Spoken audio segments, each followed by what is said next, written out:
Izinkan saya Ari dari Kementerian PAN-RB akan menyampaikan sosialisasi terkait dengan peraturan pengadaan ASN tahun 2021 yang mungkin sudah kita tunggu-tunggu bersama. Jadi baik Bapak Ibu sekalian, kami singkatkan saja terkait dengan apa materi yang akan kami sampaikan. Yang pertama adalah tadi terkait dengan progres penetapan kebutuhan ASN secara keseluruhan seperti apa, kira-kira berapa instansi yang akan mengadakan. Kemudian yang kedua adalah terkait dengan Permenpan 27 tahun 2021, yang nomor 27 ini tentang pengadaan PNS. Ya. Dan kemudian nanti ada turunannya 980 2021 tentang persyaratan STR untuk melamar pada jabatan fungsional kesehatan dalam pengadaan PNS tahun anggaran 2021. Jadi kami harapkan di Permenpan 27 ini akan berlaku multi-year. Oleh karena itu persyaratan-persyaratan yang sifatnya khusus kita turunkan di dalam keputusan menteri dan itu akan kita ganti setiap tahunnya. Demikian pula terkait dengan keputusan Menpan RB tentang nilai ambang batas. Ini juga akan kita sampaikan tapi menyusul kemudian nanti sebelum pelaksanaan SKD. Dan yang ketiga adalah Permenpan sebetulnya ada 27, 28 dan 29. Tapi kami sampaikan dulu yang Permenpan nomor 29 tentang pengadaan P3K untuk jabatan fungsional yang secara umum.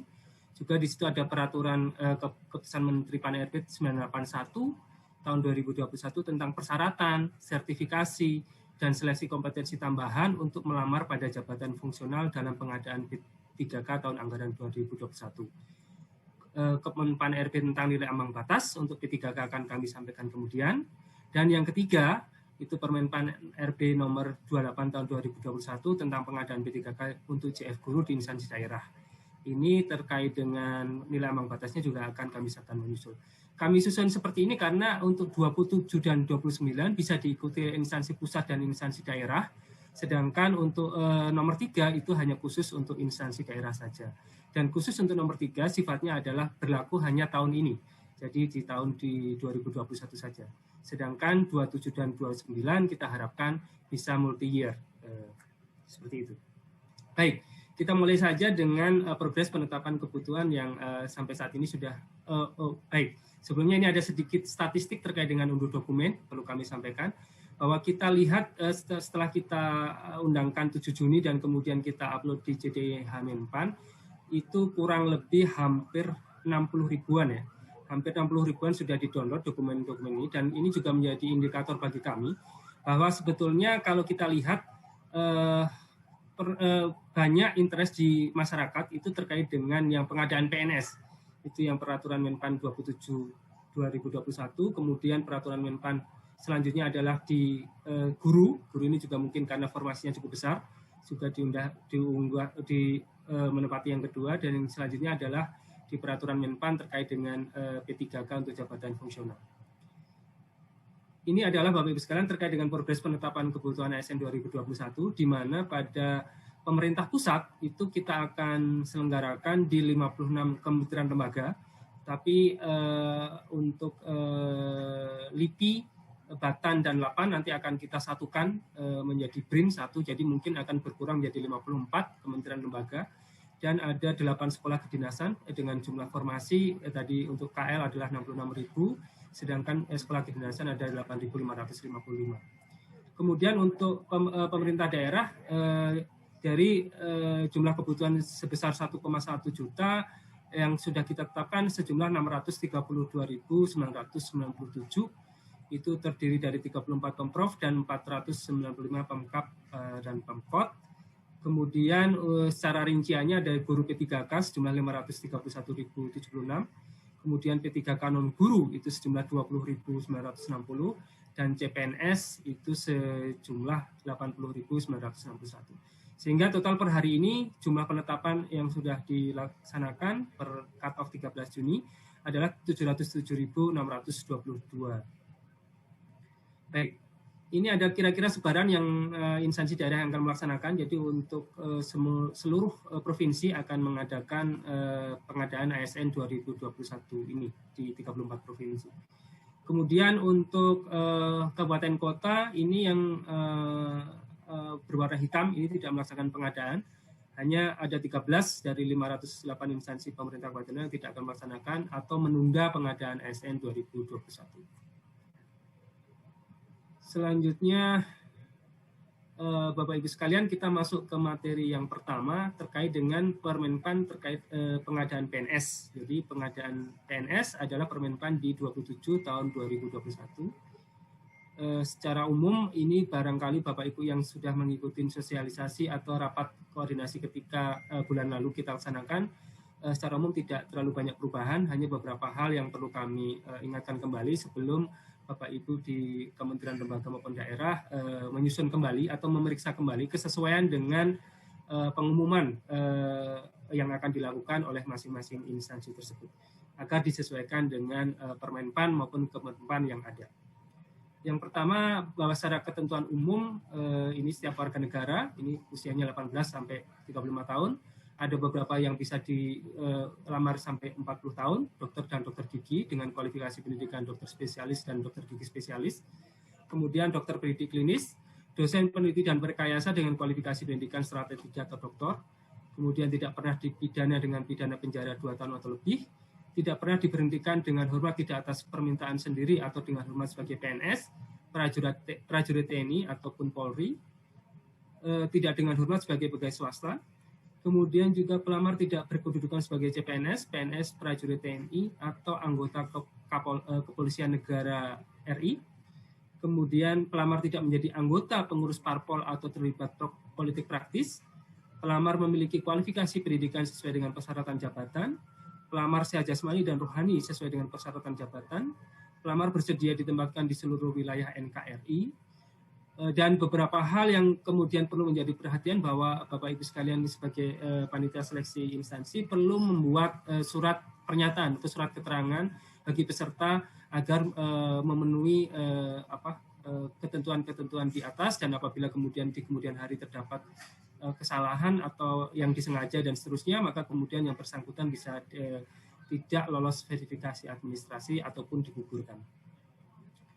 Kemudian ketentuan umum secara lainnya Bapak Ibu sekalian bahwa di tahun ini karena ada PNS, kemudian ada P3K yang jabatan fungsional dan juga P3K jabatan fungsional guru, maka jumlah potensi pesertanya cukup besar dan kita akan berlakukan bahwa calon pelamar hanya dapat mendaftar pada satu instansi, satu jenis kebutuhan maksudnya formasi, dan satu jabatan pada tahun anggaran yang sama.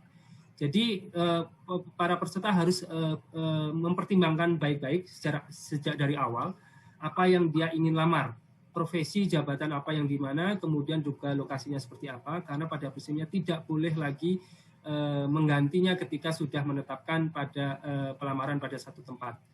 Dan kemudian jika pelamar diketahui melamar lebih dari satu instansi dan garis miring atau satu jenis jabatan dan atau jenis jalur kebutuhan PNS atau P3K, atau menggunakan 2 nomor induk kependudukan yang berbeda, maka pelamar dapat dinyatakan gugur dan garis miring atau dapat dikenakan sanksi sesuai dengan ketentuan peraturan perundang-undangan yang ada.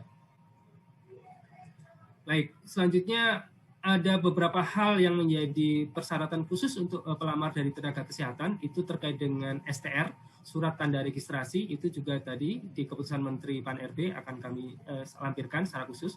Kemudian juga STR harus masih berlaku pada saat pelamaran yang dibuktikan dengan tanggal masa berlaku yang tertulis pada surat tanda registrasi. Kemudian juga harus diunggah pada SSC ASN di BKN.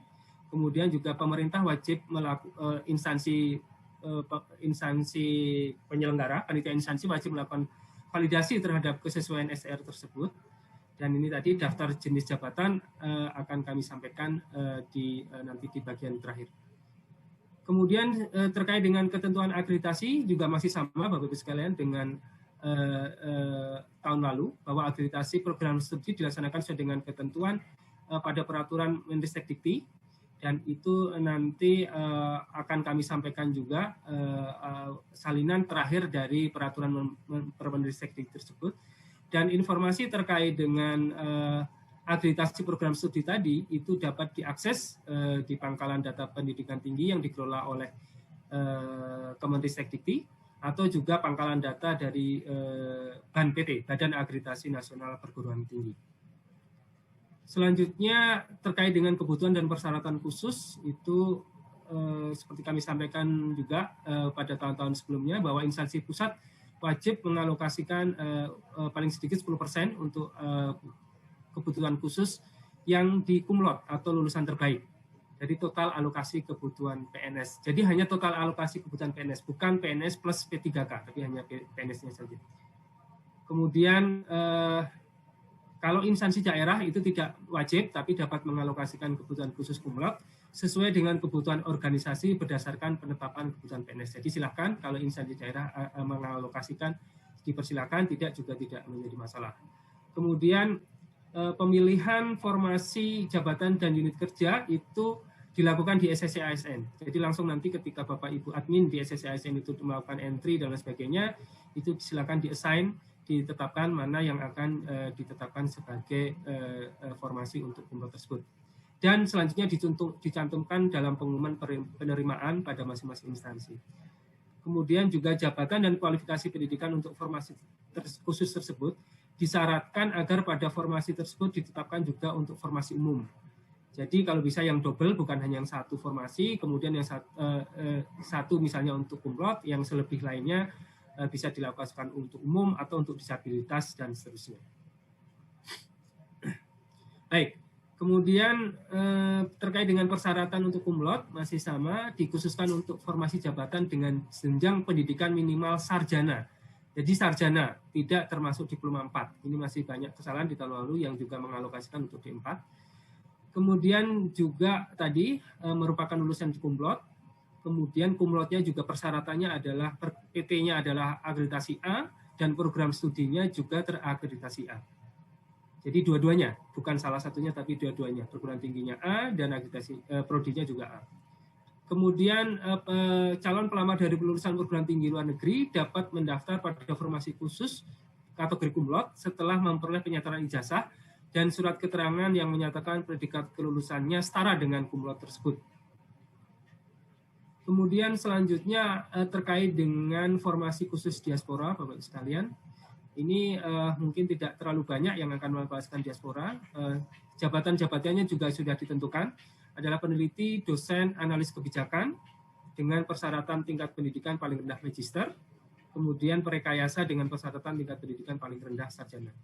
Kami lihat animo untuk pemerintah daerah masih rendah untuk mengalokasikan diaspora ini sekaligus monggo silahkan kalau memang untuk pemerintah daerah akan mengalokasikan barangkali untuk peneliti ataupun untuk analis kebijakan, silakan saja untuk dialokasikan dari jalur diaspora tersebut. Ketentuannya adalah warga negara Indonesia yang memiliki paspor dan bekerja sebagai tenaga profesional di bidangnya dibuktikan dengan surat rekomendasi dari tempat yang bersangkutan, bekerja paling singkat 2 tahun, kemudian tidak sedang menempuh pendidikan postdoktoran yang dibayar oleh pemerintah pusat maupun pemerintah daerah, kemudian harus membuat surat pernyataan bermeterai yang menerangkan bebas dari permasalahan hukum, baik di dalam negeri maupun di luar negeri, dan tidak terafiliasi pada ideologi yang bertentangan dengan ideologi Pancasila. Usia paling tinggi 35 tahun, kemudian paling tinggi 40 tahun apabila memiliki kualifikasi pendidikan S3, kecuali bagi pelamar pada jabatan analis kebijakan. Kemudian selanjutnya adalah terkait dengan aturan Papua, ini khusus untuk instansi pusat. Saya kira sama dengan tahun sebelumnya, untuk instansi yang kurang dari 200, paling sedikit adalah 1, 200 sampai 1000 adalah 2 formasi, kemudian untuk 1000 sampai dengan 2000 itu ada 3 formasi, dan di atas 2000 itu paling sedikit adalah 4 formasi. Dan ini juga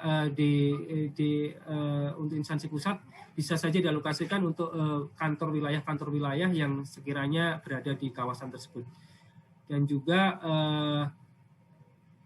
bisa dialokasikan lebih besar kalau memang formasi yang didapatkan lebih besar, jadi tidak harus 4 formasi tersebut.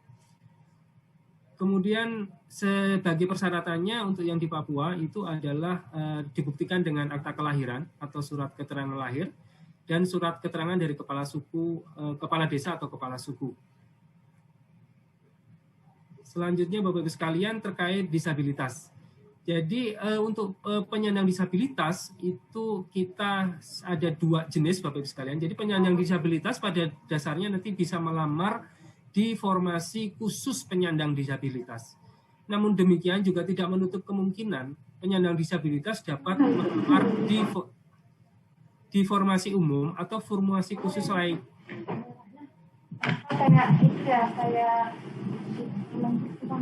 Mohon maaf Ibu dari Sekjen DPR untuk di-mute terlebih dahulu. Oke. Jadi yang pertama, disabilitas bisa melamar di formasi khusus penyandang disabilitas. Tapi juga diberi kesempatan untuk melamar di formasi umum atau formasi khusus lainnya selain penyandang disabilitas. Diberikan kesempatan seluas-luasnya apabila memang memiliki kualifikasi, kompetensi, dan sesuai dengan persyaratan jabatan. Kemudian bagaimana kemudian pengaturannya Bapak-Ibu sekalian, ini tadi bahwa nanti mereka yang melamar di penyandang disabilitas, di formasi khusus penyandang disabilitas, maka akan berlaku passing grade sesuai dengan formasi khusus penyandang disabilitas tersebut. Sedangkan bagi mereka yang melamar di umum atau di kebutuhan lain atau formasi lain selain formasi penyandang disabilitas, maka akan berlaku nilai ambang batas sesuai dengan formasi yang dia lamar. Jadi kalau penyandang disabilitas dia melamar di umum, maka yang berlaku adalah passing grade untuk formasi umum tersebut. Begitu juga kalau misal dia melamar di kumlot, akan berlaku ketentuan-ketentuan yang di kumlot tersebut. Baik, selanjutnya Bapak-Ibu sekalian, untuk penyandang disabilitas untuk ada persyaratan yang kemudian pertambahan, yakni terkait wajib melampirkan surat keterangan dari dokter, rumah sakit pemerintah, atau puskesmas yang menerangkan jenis dan derajat kedisabilitasannya. Kemudian juga tahun ini kita juga mewajibkan adanya penyampaian video singkat yang menunjukkan kegiatan sehari-hari pelamar dalam menjalankan aktivitas sesuai jabatan yang akan dilamar. Jadi taruhlah Bapak-Ibu sekalian, ini untuk mengganti, bisa saja untuk mengganti tatap muka, verifikasi tatap muka, tapi peserta dapat mengirimkan video, misalnya adalah seorang apoteker gitu ya, seorang apoteker dalam posisi apoteker, dia kemudian seolah-olah kegiatan sehari-harinya adalah dia mengambil obat, berjalan di lorong, kemudian meracik obat, kemudian menyampaikan ke ke bagian front office-nya dan sebagainya, itu mohon bisa dideskripsikan. Memang di sini kami tidak mewajibkan berapa menit, berapa ini, silakan saja diatur di masing-masing instansi. Yang jelas harus menunjukkan kegiatan sehari-hari tersebut secara komprehensif, artinya juga seluruh anggota tubuh diperlihatkan, maksud saya dari kepala sampai kaki juga diperlihatkan, kemudian juga pada waktu melakukan aktivitas tersebut tergambar pada video tersebut. Kemudian nanti panitia seleksi instansi wajib memastikan kesesuaian antara formasi dengan jenis derajat kedisabilitasannya melalui pemeriksaan dokumen dan persatuan khusus lainnya. Kemudian juga apabila terjadi keraguan-raguan atau perlu second opinion dan seterusnya, instansi dapat melakukan konsultasi dengan dokter spesialis kedokteran okupasi, dokter spesialis kedokteran okupasi, dan garis miring atau tim penguji kesehatan. Ini biasanya sudah ada di masing-masing provinsi atau di masing-masing kabupaten kota terkait dengan tim penguji kesehatan. Kemudian satu lagi bahwa instansi pusat dan instansi daerah dalam pengadaan PNS kebutuhan khusus penyandang disabilitas tidak diperbolehkan mencantumkan syarat yang terkait dengan keterbatasan fisik atau di luar kompetensi jabatan. Ini yang kami harapkan untuk kita beri kesempatan seluas-luasnya bagi para penyandang disabilitas. Dan memang Dan memang Bapak Ibu sekalian, kami memberikan guideline kira-kira jenis jabatan apa saja yang bisa diisi penyandang disabilitas. Itu sebelah kiri adalah yang dapat diisi, sedangkan yang sebelah kanan ada yang tidak dapat diisi. Yang pertama adalah jabatan yang pekerjaannya bersifat administratif, itu dapat diisi. Kemudian jabatan yang pekerjaannya dilakukan secara rutin. Kemudian jabatan yang pekerjaannya tidak memerlukan persyaratan khusus. Dan garis miring atau jabatan yang lingkungan kerjanya tidak memiliki risiko tinggi. Itu kira-kira 4 hal guideline yang bisa diisi oleh penyandang disabilitas. Sedangkan yang tidak bisa diisi oleh penyandang disabilitas, diantaranya adalah jabatan yang pekerjaannya membutuhkan mobilitas tinggi dan cepat, jabatan yang waktu kerjanya tidak pasti, jabatan yang situasi kerjanya spesifik dalam penanganan bencana, huru-hara, dan kebakaran, dan garis miring atau jabatan yang lingkungan kerjanya memiliki risiko tinggi. Kemudian juga jabatan yang memerlukan yang pekerjaannya bersifat khusus dan spesifik yang memerlukan kesiapan dan kemampuan fisik dalam melakukan kegiatan secara efisien tanpa menimbulkan kelelahan secara fisik. Jadi misalnya Satpol PP dan sebagainya, atau mungkin sopir itu barangkali agak susah ya untuk dilakukan pekerjaan-pekerjaan yang sifatnya rutin dan akan menimbulkan kelelahan secara fisik. Baik, selanjutnya apa yang perlu diperhatikan untuk penyandang disabilitas ini, bahwa nanti waktu SKD, kalau yang untuk formasi umum, formasi khusus Kumlot dan Papua itu 100 menit waktu SKD-nya, sedangkan untuk disabilitas SKD-nya adalah 130 menit. Tapi bagi mereka yang melamar di formasi penyandang disabilitas. Ya, kemudian sedangkan waktu SKB-nya, karena yang lainnya adalah 90 menit, maka untuk penyandang disabilitas SKB-nya 120 menit. Jadi masing-masing ada tambahan 30 menit. Kemudian nanti panitia penyelenggara, instansi, dan garis miring atau GKN akan menyediakan aksesibilitas di lingkungan tempat pelaksanaan seleksi sesuai dengan kebutuhan penyandang disabilitas, dan juga akan menyediakan pendamping atau apabila dibutuhkan aplikasi pendukung untuk penyandang disabilitas sensorik netra. Baik, kemudian terkait dengan beberapa hal tahapan pengadaannya sendiri, ini ada perencanaan, pengumuman lowongan, pelamaran, seleksi, pengumuman hasil akhir, pengangkatan calon PNS, dan pengangkatan PNS. Yang terkait perencanaan, saya pikir sudah jelas, di situ ada jadwal pengadaan, kemudian instansi perlu menyediakan helpdesk, call center, media sosial resmi, kemudian ada prasarana dan prasarana pengadaan PNS, peraturan, pedoman, petunjuk teknis, dan sebagainya. Kemudian tadi penentuan formasi-formasi khusus, mana yang mau di-assign untuk disabilitas, mana yang di-assign untuk kumlot, dan seterusnya. Kemudian penyusunan pedoman SKP tambahan kalau memang diperlukan adanya SKP tambahan. Kemudian terkait dengan seleksi, ada seleksi administrasi, kemudian nanti ada masa sanggah, kemudian masuk ke SKD, kemudian masuk ke SKB, pengumuman hasil akhir, dan kemudian ada masa sanggah yang kedua, dan selanjutnya adalah pengangkatan calon PNS. Terkait dengan SKD, Bapak Ibu sekalian, itu SKD akan menggunakan, SKD CPNS akan menggunakan sistem CAT-BKN, kemudian akan meliputi tes wawasan kebangsaan, dan tes intelijensia umum, dan tes karakteristik pribadi. Sedangkan pelaksanaan SKD ini pada dasarnya 100 menit, tapi tadi untuk disabilitas netra ada menjadi 130 menit. Kemudian peserta dinyatakan oleh SKD dan berhak mengikuti SKB apabila memenuhi nilai ambang batas dan berada pada peringkat tertinggi dari 3 kali jumlah kebutuhan jabatan. Jadi yang diambil adalah 3 kali jumlah formasinya.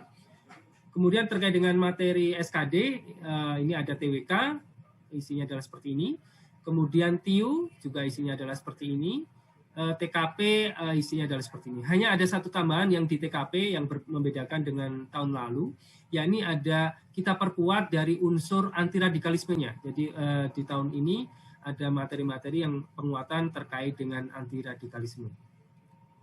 Kemudian ketentuan terkait dengan SKB CPNS, ini tadi juga kami sudah sampaikan bahwa pada dasarnya SKB menggunakan sistem CAT-BKN, dan kemudian durasi waktunya adalah 90 menit. Kemudian kalau diperlukan SKB tambahan, panitia seleksi harus membuat pedoman yang pelaksanaannya disampaikan kepada Menteri PAN-RB untuk mendapatkan persetujuan terlebih dahulu. Kemudian beberapa hal terkait dengan SKB tambahan sesuai dengan Permenpan yang ada, bahwa seandainya SKB tambahan tersebut dilakukan, maka SKB dengan CAT merupakan nilai utama dengan bobot paling rendah adalah 50% dari nilai SKB secara keseluruhan. Kemudian tes wawancara pada SKB selain dengan sistem chat diberi bobot paling tinggi 30%, jadi tidak boleh lebih dari 30%. Dan kemudian ketentuan bahwa apabila terdapat tes berupa uji penambahan nilai dari sertifikat kompetensi, maka diberikan bobot paling tinggi 20% dari nilai SKB secara keseluruhan. Sedangkan pada instansi daerah bisa menambahkan SKB tambahan, tapi bukan dalam bentuk wawancara. Kemudian apabila menambahkan dengan SKB tambahan, maka bobotnya tidak boleh lebih dari 40%. Selanjutnya beberapa jenis bentuk SKB tambahan tersebut adalah psikotes, tes potensi akademik, tes kemampuan bahasa asing, tes kesehatan jiwa, tes kesegaran jasmani, tes kesamaptaan, tes praktek kerja, uji penambahan nilai dari sertifikat kompetensi, wawancara, dan garis miring atau tes lain sesuai dengan persyaratan jabatan. Selanjutnya terkait dengan pengolahan nilai akhir, Bapak-Ibu sekalian, bahwa secara ketentuan masih berlaku kelulusan ditentukan oleh 40% dari nilai SKD, ditambahkan dengan 60% dari nilai SKB. Kemudian jika pada kesempatan terakhir setelah integrasi tersebut masih terdapat nilai yang sama, maka penentuan kelulusan akhir dilakukan secara berurutan didasarkan pada pertama adalah nilai kumulatif SKD-nya yang tertinggi. Jadi nilai total SKD-nya tertinggi dulu yang akan kita utamakan kalau terjadi kesamaan nilai. Kemudian apabila masih sama juga, maka akan ditentukan secara berurutan dari nilai TKP, tes karakteristik pribadi, kemudian TIU, dan selanjutnya ke TWK terakhirnya. Jika masih sama juga, maka nilai ditentukan berdasarkan nilai IPK yang tertinggi bagi lulusan diploma, sarjana, dan magister, sedangkan untuk lulusan SMA atau sederajat berdasarkan nilai rata-rata yang tertinggi yang tertulis di ijazah. Dan apabila di C, proses C masih sama lagi, maka yang digunakan sebagai penentuan adalah usia pelamar yang tertinggi yang digunakan. Kemudian mekanisme pengisian kebutuhan jabatan yang belum terisi, saya kira tidak ada perubahan dengan sistem yang tahun lalu. Jadi nanti kalau ada kebutuhan umum yang belum terpenuhi, maka bisa diisi dari pemenuhan khusus sepanjang jabatan, kualifikasi, pendidikan, dan unit kerja penempatannya sama, serta memenuhi PG SKD, passing grade SKD, jenis formasi umum, dan berperingkat terbaik. Begitu juga kalau khusus ada yang kosong, maka bisa diisi dari umum maupun dari formasi khusus lainnya. Kemudian jika masih ada yang kosong lagi, maka khusus untuk instansi daerah, maka bisa diisikan dari unit kerja penempatan yang berbeda. Jadi kalau misalnya dokter di puskesmas A itu kosong, ternyata di puskesmas B masih terdapat kekosongan, di A dan B terisi, tapi masih ada yang kalah, kemudian di C terjadi kekosongan, maka dalam satu kabupaten kota, di puskesmas yang kosong tersebut masih bisa diambilkan dokter dari puskesmas A dan B. Kemudian bagi instansi pusat itu juga bisa melakukan pengelompokan, jadi pengelompokan untuk unit penempatan lokasi kebutuhan yang sama, maka nanti pengisian kebutuhan jabatan yang belum terpenuhi hanya diberlakukan pada kebutuhan jabatan yang telah dikelompokkan tersebut. Jadi ini khusus untuk pusat, bisa dilakukan pengelompokan, baik nanti di level eselon yang lebih tingginya, eselon 2 atau eselon 1, atau bisa berdasarkan zona geografis tertentu, zona wilayah tertentu. Baik, saya kira ini mekanisme pengisian kekosongan yang tidak terisi. Jadi pertama dilakukan umum, kumlot, disabilitas. Di sini misalnya sebagai contoh disabilitas yang ada yang kosong, maka kemudian nanti dari peserta umum yang sudah kalah, kumlot yang sudah kalah tapi memenuhi nilai ambang batas SKD formasi umum itu nanti dapat mengisi dan seterusnya. Ini tadi gambarannya seperti ini. Kemudian ini sebaliknya ya, kalau formasi umum yang kosong juga masih bisa diisi sebaliknya. Dan ini khusus untuk daerah, apabila tadi di puskesmas masih terjadi kekosongan, maka bisa diisi dari misalnya perawat dari tempat lainnya. Dan itu seluruhnya dilakukan by system, Bapak Ibu sekalian. Dilakukan by system di BKN, jadi tidak berdasarkan pengusulan secara manual. Jadi Bapak Ibu nanti di instansi daerah tidak perlu mengusulkan mana yang mau diisi, mana siapa yang diisi, tapi seluruhnya akan dilakukan by system. Kemudian terkait dengan masa sanggah, ada beberapa hal yang kami perlu menjadi perhatian, bahwa masa sanggah dilakukan 2 kali selama proses seleksi pengadaan PNS. Yang pertama pada saat selesai pengumuman seleksi administrasi. Yang kedua pada hasil akhir seleksi, jadi setelah integrasi SKD dan SKD. Pelamar dapat mengajukan sanggahan paling lama 3 hari sejak hasil seleksi diumumkan melalui SSC ASN. Kemudian, panitia seleksi instansi dapat menerima atau menolak alasan sanggahan yang diajukan oleh pelamar. Kemudian, panitia seleksi instansi dapat menerima alasan sanggahan dalam hal kesalahan bukan berasal dari pelamar. Kemudian panitia seleksi instansi mengumumkan jawaban sanggahan paling lama 7 hari sejak berakhirnya waktu pengajuan sanggah. Sehingga prosesnya 3 plus 7, 10 hari. Ini harus diselesaikan dalam 10 hari tersebut terkait dengan masa sanggah ini. Selanjutnya ada ketentuan lain bahwa pelamar yang mengundurkan diri setelah dinyatakan lulus tahap akhir seleksi dan telah mendapat persetujuan NIP dari Kepala BKN, kepada yang bersangkutan diberikan sanksi tidak boleh melamar pada penerimaan ASN untuk 1 tahun, 1 periode berikutnya. Jadi ini karena banyak sekali yang kemudian beberapa, tidak banyak maksud saya, ada yang beberapa kemudian mengundurkan, maka kita berikan sanksi tidak boleh melamar pada 1 periode berikutnya. Demikian juga yang sudah melamar di tahun lalu kemudian lulus tapi kemudian mengundurkan diri, pada tahun ini juga yang bersangkutan tidak dapat melamar di penerimaan ASN tahun ini. Kemudian selanjutnya ini adalah terkait dengan persyaratan STR. Persyaratan STR ini juga mohon diperhatikan karena berbeda-beda untuk masing-masing tahunnya Bapak Ibu sekalian. Dan ini khusus untuk tahun 2021 sudah ada keputusan Menteri Pan-RB 980 tahun 2021. Ini jabatan-jabatan yang mewajibkan mensyaratkan adanya STR. Dokter pendidik klinis, dokter gigi, dan seterusnya ke bawah. Dan bukan merupakan STR internship ya, bagi profesi dokter. Juga untuk dokter pendidik klinis, STR juga dokter spesialis sesuai dengan jenis spesialisasinya seperti apa.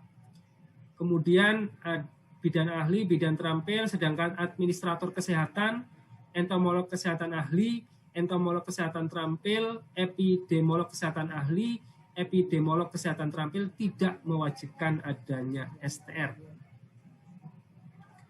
Selanjutnya, nutrisional untuk penyuluh kesehatan masyarakat ahli, penyuluh kesehatan masyarakat terampil juga tidak mewajibkan adanya STR.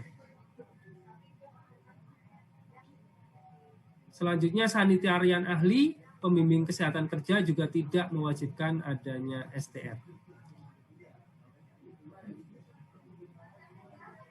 Baik, itu terkait dengan peraturan Permenpan 27 tahun 2021 yang PNS. Sekarang kita menuju ke yang kedua Bapak Ibu sekalian, terkait dengan Permenpan RB nomor 29 tahun 2021 tentang pengadaan P3K untuk jabatan fungsional. Jadi ini untuk seluruh jabatan fungsional, kecuali untuk jabatan fungsional guru di instansi daerah. Itu nanti ada di bagian akhir di Permenpan 28 tahun 2021. Baik, kita mulai saja untuk ketentuan umum di P3K, Bapak Ibu sekalian.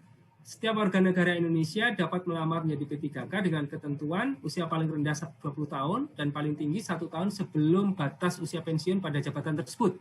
Jadi kalau untuk guru usia pensiunnya adalah 60 tahun, maka seseorang yang berumur 59 tahun kurang 1 hari atau kurang 2 hari pun pada saat pelamaran itu masih bisa melamar. Kemudian tidak pernah dipidana penjara 2 tahun atau lebih, tidak pernah diberhentikan dengan hormat tidak atas permintaan sendiri atau tidak dengan hormat sebagai ASN, prajurit TNI, anggota kepolisian negara RI atau pegawai swasta, tidak menjadi anggota parpol atau terlibat politik praktis, tidak memiliki kualifikasi pendidikan sesuai dengan persyaratan jabatan, memiliki kompetensi sesuai dengan sertifikasi keahlian atau keterampilan tertentu yang masih berlaku, seperti halnya STR tadi di kesehatan. Kemudian sehat jasmani dan rohani sesuai dengan persyaratan jabatan yang dilamar. Persyaratan lain sesuai dengan kebutuhan jabatan yang ditetapkan oleh BPK. Kemudian tadi calon pelamar juga hanya dapat melamar pada satu instansi di satu formasi jabatan. Kemudian ada persyaratan minimal 3 tahun berpengalaman di bidang kerja yang relevan dengan jabatan fungsional yang dilamar. Ya, ini dibuktikan dengan surat keterangan ditandatangani oleh minimal pejabat tinggi pratama untuk yang bekerja di instansi pemerintah dan minimal direktur kepala divisi yang membidangi SDM HRD di perusahaan swasta atau lembaga swadaya dan masyarakat pemerintah atau yayasan. Persyaratan-persyaratan terkait dengan 3 tahun dan STR, kemudian sertifikasi dan sebagainya, kita atur dalam keputusan Menteri. Nanti kami sampaikan juga di bagian terakhir. Kemudian terkait dengan penyandang disabilitas, jadi pada prinsipnya berbeda dengan CPNS, untuk penyandang disabilitas tidak disediakan formasi khusus di P3K. namun demikian mereka dapat melamar pada seluruh formasi yang ada, dan kemudian ketika yang bersangkutan terverifikasi sebagai disabilitas, maka nanti akan ada penambahan nilai sebesar 10% pada seleksi kompetensi teknisnya. Sedangkan secara persyaratannya untuk penyandang disabilitas sama halnya tadi, memiliki ijazah yang sesuai dengan kualifikasi pendidikannya, sesuai dengan pesertaan jabatan. Kemudian juga pada saat pelamaran di SSC ASN nanti juga wajib menyatakan bahwa yang bersangkutan penyandang disabilitas. Kemudian juga menyampaikan dokumen, yakni dokumen surat keterangan resmi dari rumah sakit pemerintah atau puskesmas yang menyatakan jenis dan derajat kedisabilitasannya. Kemudian juga menyampaikan video singkat yang menunjukkan kegiatan sehari-hari dalam menjalankan aktivitas sesuai jabatan yang akan dilamar. Dan instansi pemerintah dapat menyatakan jabatan dan unit penempatan yang tidak dapat dilamar oleh penyandang disabilitas. Jadi nanti kalau ada keraguan-keraguan seperti halnya dengan CPNS tadi, itu wajib untuk dilakukan konsultasi dengan dokter okupansi, spesialis okupansi atau tim penguji kesehatan. Kemudian terkait dengan pengadaan P3K, itu ada perencanaan, pengumuman lowongan, pelamaran, seleksi, pengumuman hasil seleksi, dan pengangkatan menjadi P3K.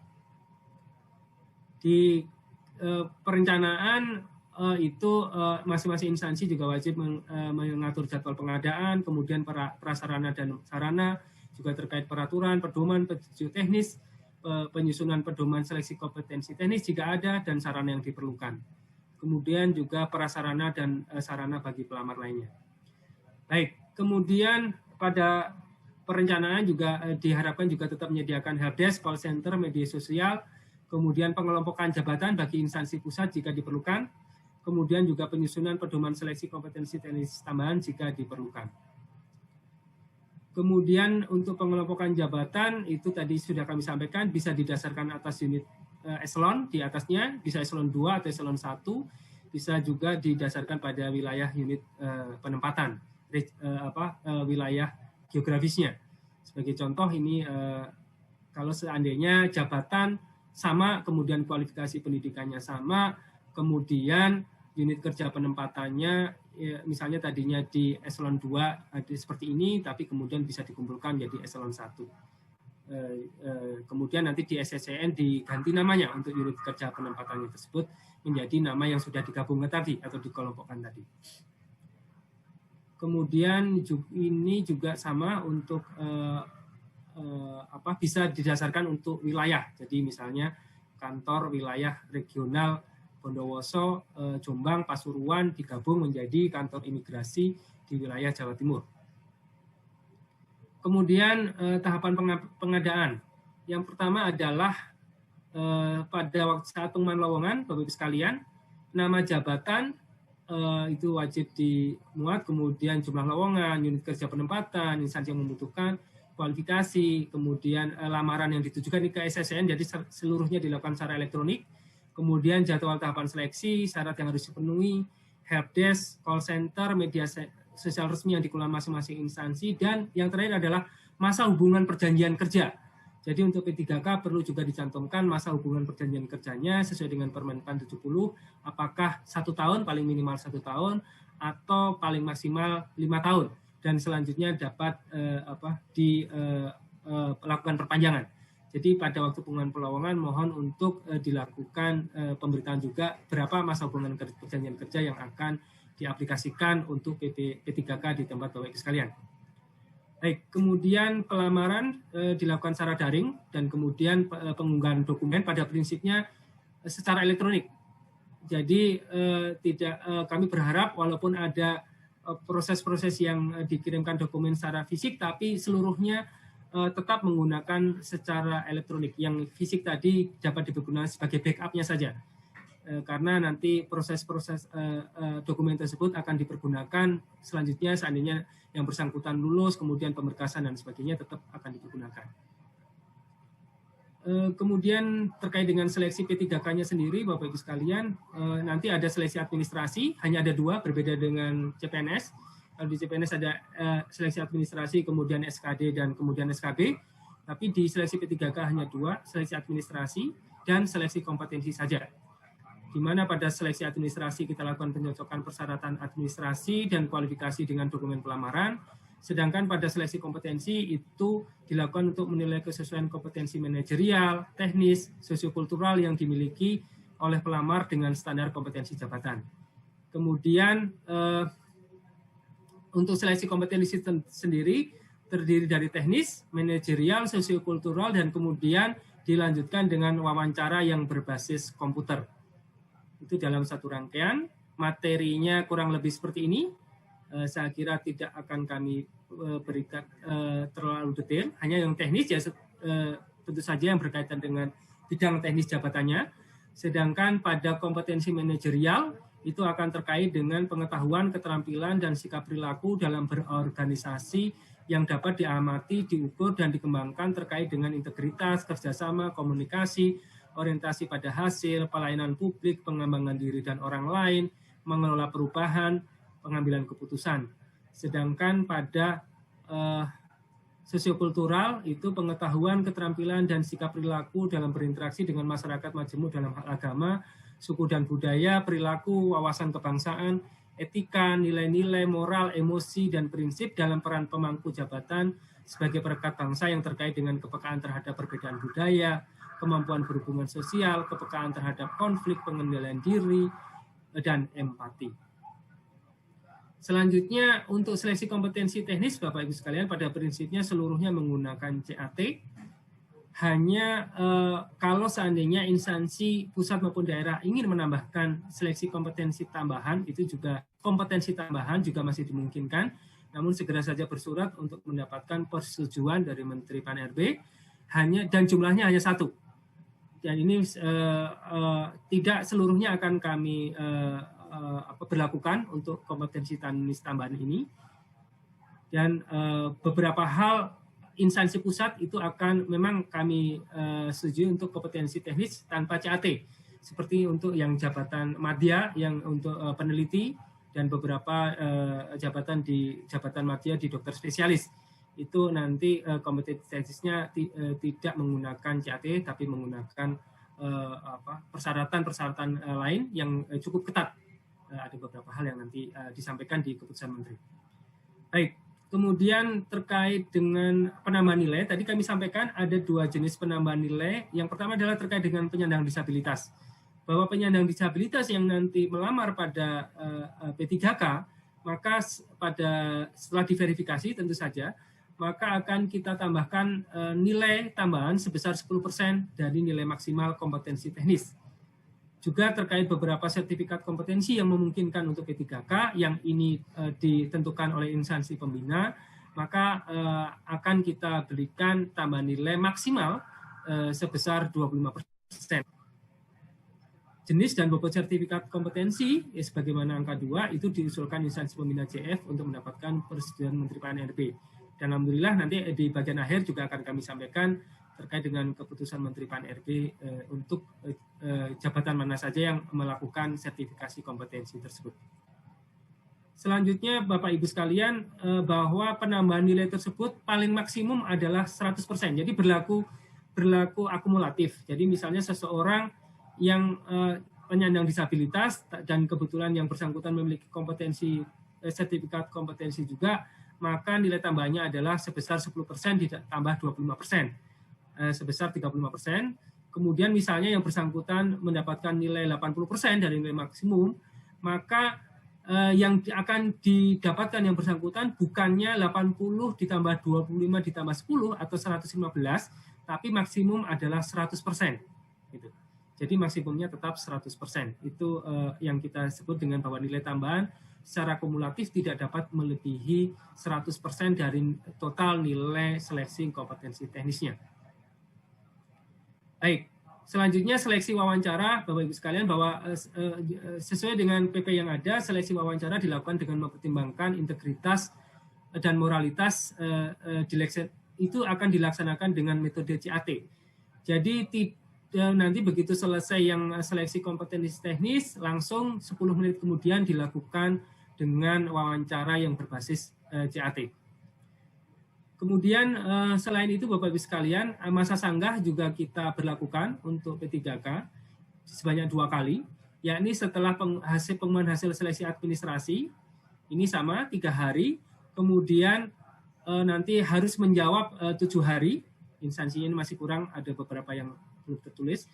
Kemudian juga pada nanti selesai hasil akhir seleksi, juga nanti diajukan sanggahan 3 hari oleh pelamar, kemudian dijawab oleh instansi selama 7 hari. Kemudian pengisian formasi kosong pada prinsipnya mirip, tapi hanya tidak ada pengisian di formasi khusus ke formasi umum dan sebaliknya, ya, karena di P3K kita tidak membagikan formasi tersebut seperti itu. Kemudian instansi pusat juga dapat diberlakukan pengisian hanya terbatas pada yang telah dikelompokkan tadi, yang unit, yang jabatan dan unit penempatannya, jabatan dan kualifikasi pendidikannya sama. Kemudian pada waktu pengumuman hasil akhir itu juga sama, kita berlakukan punishment apabila yang bersangkutan ternyata kemudian mengundurkan diri, sama halnya dengan CPNS. Kemudian pada periode berikutnya tidak bisa melamar, seperti itu. Pada prinsipnya kita akan melakukan seperti itu. Baik, selanjutnya adalah keputusan Menteri Pan-RB 981 tahun 2021 tentang persyaratan, sertifikasi, dan seleksi kompetensi teknis tambahan untuk melamar pada jabatan fungsional dalam pengadaan P3K tahun anggaran 2021. Jadi sekali lagi ini merupakan tambahan dari Permenpan tadi, yang ini hanya kita berlakukan di tahun 2021. Pada prinsipnya ada beberapa jabatan fungsional yang kemudian dari instansi pembinanya sudah mengusulkan beberapa persyaratan yang akan diberlakukan. Sedangkan persyaratan secara umumnya Bapak Ibu sekalian adalah bahwa setiap pelamar yang melamar pada jabatan fungsional dalam pengadaan P3K wajib memiliki pengalaman paling singkat adalah 3 tahun. 3 tahun di bidang kerja yang relevan dengan jabatan fungsional yang dilamar untuk jenjang pemula, terampil, dan ahli pertama. Sekali lagi untuk jenjang pemula, terampil, dan ahli pertama itu paling singkat 3 tahun. Sedangkan untuk jenjang mahir, penyelia, ahli muda, dan ahli madya paling singkat adalah 5 tahun. Ya. Ini yang untuk B ini belum ada di instansi daerah, sebagian besar. Untuk yang B hanya ada di instansi pusat. Itu diberlakukan untuk ahli muda dan ahli madya paling singkat adalah 5 tahun. Kemudian persyaratan tersebut dibuktikan tadi ditandatangani oleh surat keterangan yang ditandatangani oleh pejabat tinggi pratama, ya. Kemudian untuk mereka yang bekerja pada perusahaan swasta, lembaga swadaya non pemerintah atau yayasan, itu paling rendah adalah direktur atau kepala divisi atau yang membidangi SDM atau Human Resource Development. Selanjutnya kami sampaikan beberapa contoh ya Bapak Ibu sekalian yang P3K yang membutuhkan persyaratan wajib tambahan atau yang bisa diberlakukan ya tambahan nilai sebesar maksimal 25% untuk beberapa jenis jabatan fungsional. Misalnya penerjemah. Penerjemah kalau yang bersangkutan melamar dari semua jurusan bahasa asing maupun bahasa daerah dan kemudian menyampaikan sertifikasi profesi penerjemah dari Himpunan Penerjemah Indonesia atau hasil uji kemahiran berbahasa Indonesia UKBI 2 tahun terakhir dengan predikat sangat unggul atau istimewa, maka akan kita berikan tambahan nilai dari sertifikat ini sebesar 20%. Atau misalnya memiliki TOEFL ITP 2 tahun terakhir dengan skor 570, kemudian TOEFL IBT dan seterusnya. Juga termasuk bahasa Jepang dan seterusnya. Ini contoh untuk yang lainnya, ada contoh untuk dosen, kemudian contoh untuk asesor manajemen mutu industri. Jadi ada persyaratan wajib tambahan bahwa yang bersangkutan untuk ahli pertama wajib memiliki sertifikat ISO 9001 Lead Auditor Training atau IRCA Certified. Ini sesuai dengan yang dipersyaratkan oleh instansi pembina. Kemudian juga terkait dengan Widya Iswara. Widya Iswara juga ahli pertama wajib memiliki KKNI metodologi pelatihan jenjang 3 dan perancangan program media pelatihan. Itu untuk Widya Iswara ahli pertama. Sedangkan misalnya ada contoh untuk yang penambahan nilai, misalnya pembina jasa konstruksi ahli pertama, itu apabila yang yang bersangkutan memiliki sertifikasi keahlian konstruksi ahli muda bidang manajemen pelaksanaan yang dikeluarkan oleh asosiasi profesi yang terakreditasi Lembaga Pengembangan Jasa Konstruksi LPJK antara lain ahli manajemen konstruksi, ahli manajemen proyek, ahli K3 konstruksi, ahli sistem manajemen mutu, itu akan ditambahkan tambahan untuk sertifikasi kompetensi teknis maksimal sebesar 25%. Begitu juga contoh lain untuk pustakawan. Apabila memiliki sertifikat kompetensi kerja pustakawan yang masih berlaku, yang diterbitkan oleh LSP pustakawan, maka akan ditambahkan nilainya 15%. Baik, ini untuk pengadaan barang dan jasa ada persyaratan wajib tambahan, yakni memiliki sertifikat keahlian pengadaan barang jasa tingkat dasar yang diterbitkan oleh Lembaga Kebijakan Pengadaan Barang Jasa Pemerintah LKPP. Untuk rescuer ini cukup banyak persyaratan wajib tambahnya, saya pikir tidak akan saya bacakan satu persatu di sini. Kemudian Pranata Humas, itu ada sertifikat yang diakui juga dengan tambahan 10%. Kemudian ada masuk ke jabatan tenaga kesehatan. Ya, jabatan tenaga kesehatan, tadi seperti hanya CPNS yang mewajibkan STR, juga wajib ada STR. Kemudian ada yang tidak mewajibkan STR, tapi yang bersangkutan memiliki, maka kemudian dapat mendapatkan nilai tambahan sebesar 25%. Sebagai contoh adalah administrator kesehatan, ahli pertama itu tidak mensyaratkan adanya STR, tapi kalau yang bersangkutan memiliki, maka dapat mendapatkan nilai tambahan sebesar 20%. Kemudian untuk dokter ahli madya, dokter spesialis obgyn misalnya, ini ada beberapa persyaratan wajib tambahan yang harus dipenuhi. Standarisasi dan kompetensi USJ obgyn, tingkat dasar pelatihan perennial dan seterusnya. Itu juga portofolionya, karya ilmiah, kemudian pelayanan obstetri, penulisan buku, penghargaan prestasi dan sebagainya juga wajib dipenuhi. Baik, kemudian selanjutnya persyaratan wajib masih di dokter ya, ini STR rata-rata. Kemudian ini masih di STR tenaga kesehatan. STR tenaga kesehatan masih cukup banyak karena ada 32 jabatan. Kemudian ini sudah masuk ke pembimbing kesehatan kerja sama penyuluh kesehatan masyarakat. Ini masih tenaga kesehatan, masih STR. Sanitarian STR sebagai nilai tambah ya. Kemudian psikolog klinik itu masih STR. Kemudian untuk peneliti ini saya pikir khusus untuk peneliti di ahli madya ada persyaratan khusus yang nanti akan diterapkan oleh BRIN. Saya kira tidak saya perlu bacakan satu persatu di sini. Kemudian arsiparis juga kalau memiliki sertifikat bimbingan teknis pemberkasan arsip aktif akan mendapatkan tambahan poin sebesar 10% dari kompetensi teknis. Kemudian juga apabila arsip dinamis untuk ahli pertama itu akan mendapatkan penambahan nilai sebesar 10%. Saya kira demikian untuk materi terkait dengan P3K, jadi Permenpan 29, dan kemudian beberapa persyaratan tambahan, persyaratan wajib tambahan maupun sertifikasi dan persyaratan tadi pengalaman kerja yang ada di keputusan Menteri yang telah kami sampaikan. Selanjutnya Bapak Ibu sekalian, kami sampaikan untuk yang peraturan Menteri yang ketiga, yakni Peraturan Menteri Nomor 28 Tahun 2021 tentang pengadaan P3K JF Guru pada instansi daerah tahun 2021. Namun demikian, ini mungkin bagi Bapak Ibu yang di kementerian lembaga di pusat tidak relevan ya, karena ini hanya khusus untuk instansi daerah.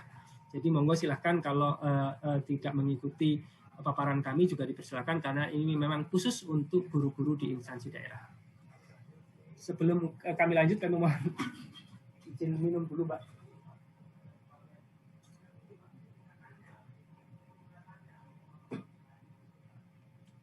Baik, terima kasih Pak Ari. Akan dilanjutkan lagi paparannya Pak. Ya, siap. Silakan Pak. Baik, mohon izin untuk break sebentar. Selanjutnya tahapan pengadaan P3K guru Bapak Ibu sekalian.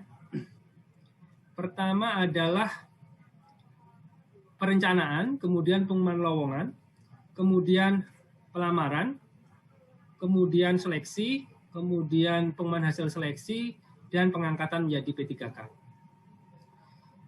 peserta seleksi. Jadi P3K Guru ini peserta seleksinya secara khusus ada 4 jenis ini, Bapak-Ibu sekalian. Yang pertama adalah tenaga honorer kategori 2 sesuai dengan database THK2 di BKN. Jadi database ini sudah ada di BKN dan itu sudah fix nama-namanya, Bapak-Ibu sekalian. Yang kedua adalah guru non-ASN atau mungkin beberapa menyebutnya sebagai guru honorer. Guru non-ASN yang masih aktif yang mengajar di sekolah negeri di bawah kewenangan pemerintah daerah dan terdaftar sebagai guru di Dapodik di Kementerian Pendidikan dan Kebudayaan.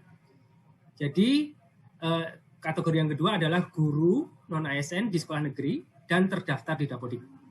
Yang ketiga adalah guru swasta yang masih aktif mengajar di sekolah swasta dan terdaftar sebagai guru di Dapodik di Kemendikbud. Jadi sama, guru swasta di sekolah swasta, tapi terdaftar di Dapodik. Yang keempat adalah lulusan pendidikan profesi guru yang belum menjadi guru dan terdaftar di database lulusan pendidikan profesi guru Kemendikbud. Jadi yang keempat ini bagi masyarakat umum lainnya yang sudah lulus PPG namun belum menjadi guru, itu diberi kesempatan pula untuk mendaftar. Bapak Ibu sekalian, terkait dengan ketentuan pengadaan P3K Guru ini, ada beberapa hal yang menjadi khusus ya. Jadi yang pertama, seleksi akan terdiri dari seleksi administrasi dan seleksi kompetensi. Ya. Sedangkan seleksi kompetensi tersebut akan dilaksanakan sebanyak 3 kali. Ya, sebanyak 3 kali. Kemudian seleksi kompetensi akan menggunakan CAT UNBK Kemendikbudristek, jadi tidak menggunakan CAT BKN. Ini nanti koordinasi dan lain sebagainya akan dilakukan oleh Kemendikbudristek. Kemudian nanti sertifikat pendidik dan kualifikasi pendidikan itu akan merujuk di SE Dirjen Guru Tenaga Pendidikan Kemendikbud nomor 1460 dan seterusnya tanggal 15 Maret 2021. Yang ini juga sudah kami sampaikan pada kesempatan sebelumnya. Baik. Baik, ini pengaturan bagaimana keempat peserta tadi ya bisa mengikuti baik di seleksi kompetensi pertama, seleksi kompetensi kedua maupun seleksi kompetensi 3. Jadi yang pertama Bapak Ibu sekalian, yang boleh mengikuti seleksi kompetensi pertama hanya guru THK 2 dan guru non-ASN di sekolah negeri. Kemudian di seleksi kedua yang boleh mengikuti mereka yang tidak lulus di seleksi kompetensi pertama, namun kemudian juga sudah ditambah dengan guru swasta dan lulusan PPG, tadi peserta nomor 3 dan nomor 4. Yang ketiga, pada saat seleksi ketiga, siapa yang boleh ikut? Itu adalah guru yang tidak lulus di seleksi kompetensi kedua. Namun demikian Bapak Ibu sekalian, ini penjelasannya masih sedikit kurang. Pada seleksi kompetensi pertama dan seleksi kompetensi kedua, itu masih berlangsung sesuai dengan kewenangan masing-masing. Jadi maksud saya gini, untuk guru TK, PAUD, SD, dan SMP, karena merupakan kewenangan kabupaten kota, masih diberlakukan pada lingkup tersebut untuk tes pertama dan tes kedua. Sedangkan untuk guru SMA, SMK, SLB, itu karena merupakan kewenangan provinsi, maka dilakukan pada lingkup provinsi tersebut. Jadi belum bisa lintas kewenangan, belum bisa lintas provinsi maupun kabupaten kota. Sedangkan pada saat seleksi ketiga, itu sudah boleh lintas kabupaten kota dan lintas provinsi. Jadi kita berlakukan secara nasional, sekalian. Ini yang membedakan. Dan ini kira-kira aturannya, alurnya nanti adalah, alur garis besarnya adalah seperti ini. Nanti pada saat pertama,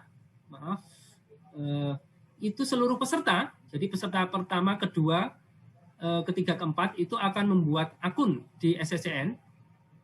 Kemudian pada seleksi kompetensi pertama, itu hanya peserta pertama dan kedua saja yang bisa memilih formasi. Ya, peserta pertama dan kedua saja yang bisa memilih formasi. Kemudian peserta yang sudah tersedia formasi di tempat sekolahnya, dia harus melamar atau akan langsung ditempatkan formasinya sesuai dengan tempat sekolah dia mengajar saat ini. Kemudian bagaimana kalau tidak tersedia atau formasinya tidak tersedia, maka yang bersangkutan melamar di sekolah atau di jabatan lain yang sesuai dengan sertifikat pendidik atau kualifikasi yang bersangkutan, tapi masih dalam satu instansi. Kemudian yang kedua, akan dilakukan seleksi ya. Jadi seleksi kemudian lulus. Ada yang tidak lulus. Di seleksi kedua, seleksi pertama yang lulus itu langsung bisa dilakukan pemberkasan. Sedangkan tentunya ada masa sanggah dan sebagainya Bapak Ibu sekalian. Dan yang tidak lulus maka diberi kesempatan untuk mengikuti seleksi kompetensi yang kedua. Dan pada saat ini peserta pertama dan kedua akan memilih kembali formasi yang belum terisi. Ya. Jadi bisa saja formasi-formasi dari seleksi kompetensi pertama masih ada yang belum terisi, itu silakan dipilih lagi sesuai dengan serdik dan kualifikasi yang bersangkutan.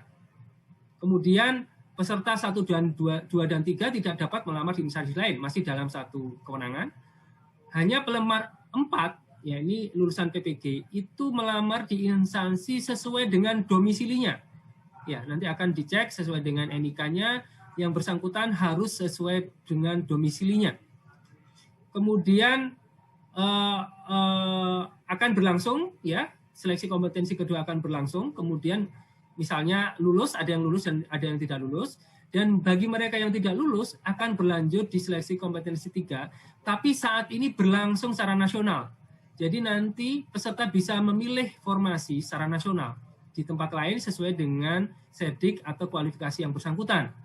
Jadi dari kabupaten A boleh nggak milih kabupaten B, boleh ke provinsi C dan seterusnya. Juga boleh yang tadinya di SMP boleh memilih ke SMA, SMA boleh memilih ke SMP dan seterusnya sesuai dengan serdik dan kualifikasi yang bersangkutan. Kemudian Bapak Ibu sekalian, setelah itu selesai, ya, nanti seleksi kompetensi 3 selesai, itu ada mekanisme pengisian kebutuhan yang belum terpenuhi. Jadi ada formasi-formasi yang kosong itu akan kita penuhi dengan mekanisme yang secara otomatis. Jadi tidak melakukan seleksi lagi. Tidak akan melakukan seleksi lagi, kita akan melakukan secara otomatis bagi mereka yang memenuhi nilai ambang batas dan berperingkat terbaik. Dan itu nanti akan ditempatkan sesuai dengan jabatan, bentuk satuan pendidikan dan instansi yang dilamar, di mana metode penentuan sekolah tersebut akan ditentukan kemudian, nanti bersama-sama dengan Kementerian Pendidikan dan Kebudayaan. Baik, selanjutnya ada satu hal lagi Bapak Ibu sekalian yang perlu menjadi perhatian, bahwa nilai passing grade itu pada seleksi kompetensi pertama, kedua, ketiga bisa dipergunakan.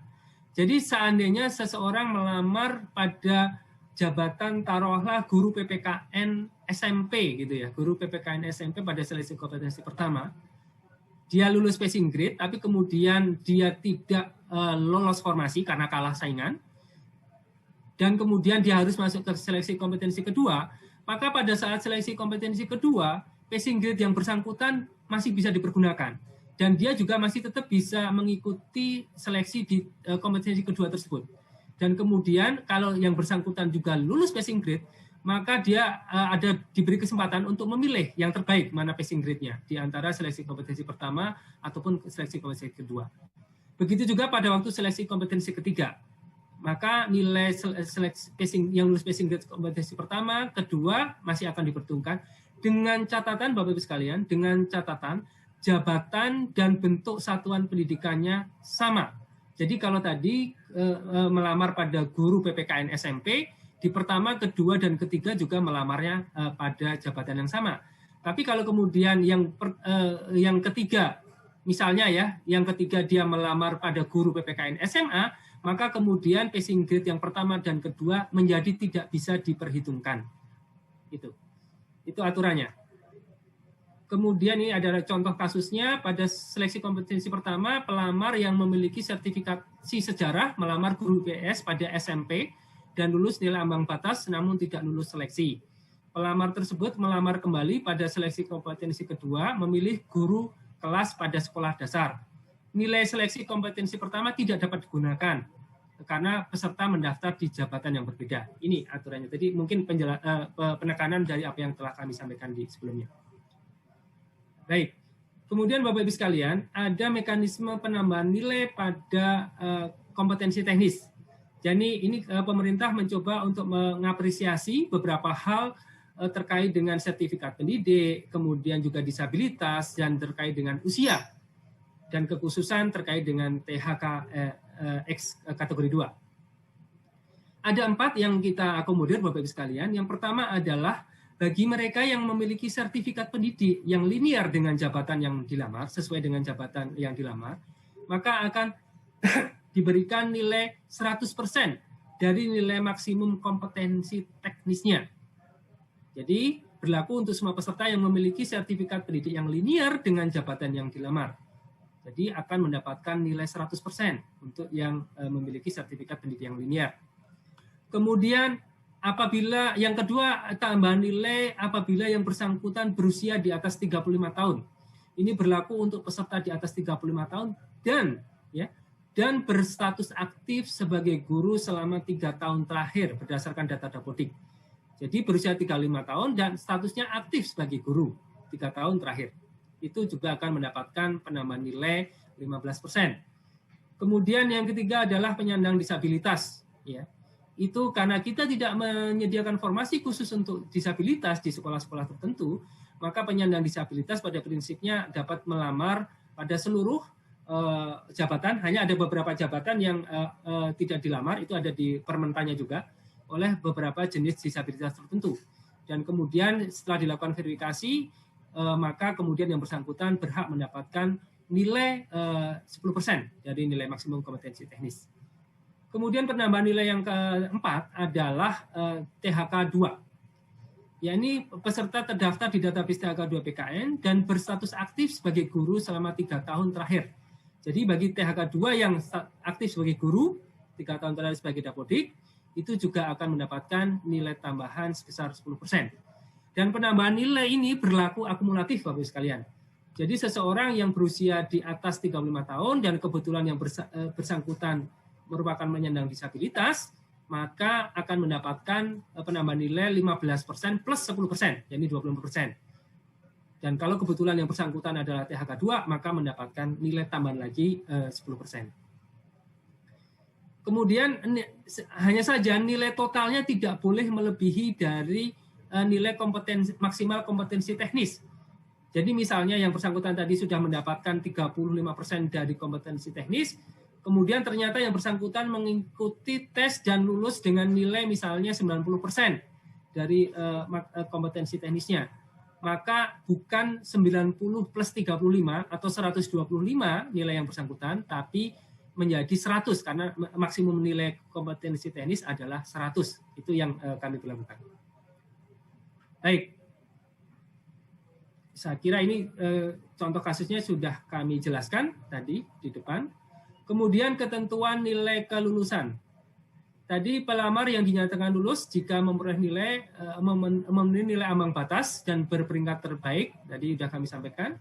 Kemudian pada seleksi kompetensi kedua, pelamar dapat menggunakan nilai terbaik di antara nilai seleksi kompetensi 1 atau seleksi kompetensi kedua, tapi hanya dapat digunakan jika memenuhi nilai ambang batas, dan pada seleksi kompetensi kedua, pelamar memilih jabatan dan bentuk satuan pendidikan yang sama dengan seleksi kompetensi pertama.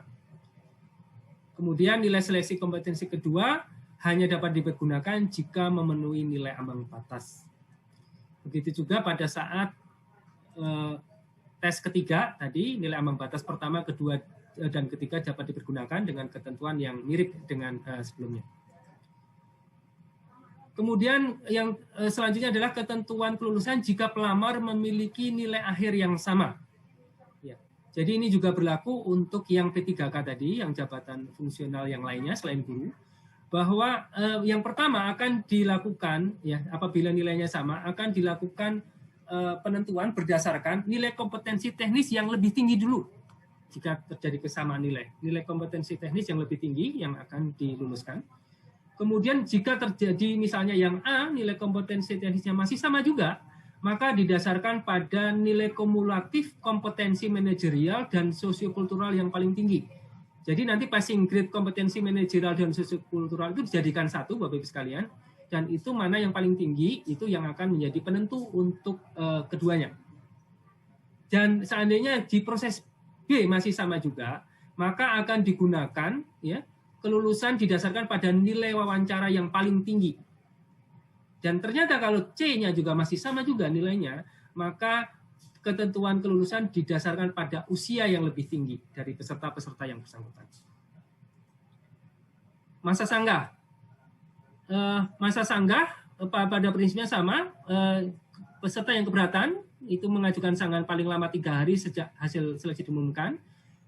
Kemudian sanggahan diajukan oleh portal SSASN. Kemudian panitia wajib mengumumkan, memproses sanggahan tersebut dan selanjutnya mengumumkan ulang hasil sanggahan tersebut paling lama 7 hari sejak berakhirnya waktu pengajuan sanggah.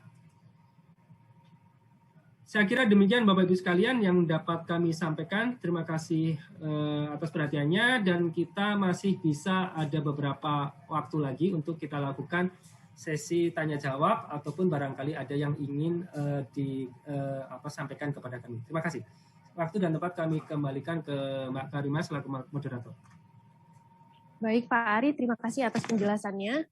Bapak Ibu perlu kami informasikan bahwa saat ini sudah bergabung juga via kanal YouTube Menpan RB sejumlah 11.000 peserta yang join via YouTube. Ini membuktikan antusiasme masyarakat yang cukup tinggi Bapak Ibu terkait dengan pengadaan CASN tahun 2021 ini. Pak Ari mohon izin kami sudah merangkum beberapa pertanyaan yang masuk baik melalui chatroom Zoom maupun kanal YouTube.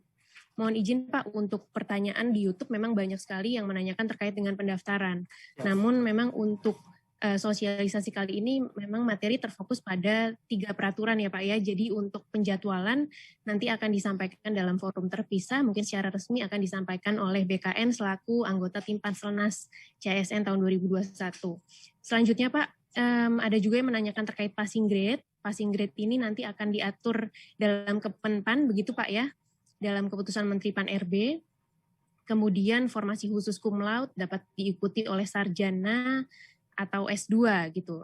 Kalau sesuai dengan Permenpan 27 memang dapat dilamar oleh peserta dengan kualifikasi sarjana gitu. Dalam hal yang bersangkutan memiliki ijazah S2, maka yang digunakan adalah ijazah S1-nya.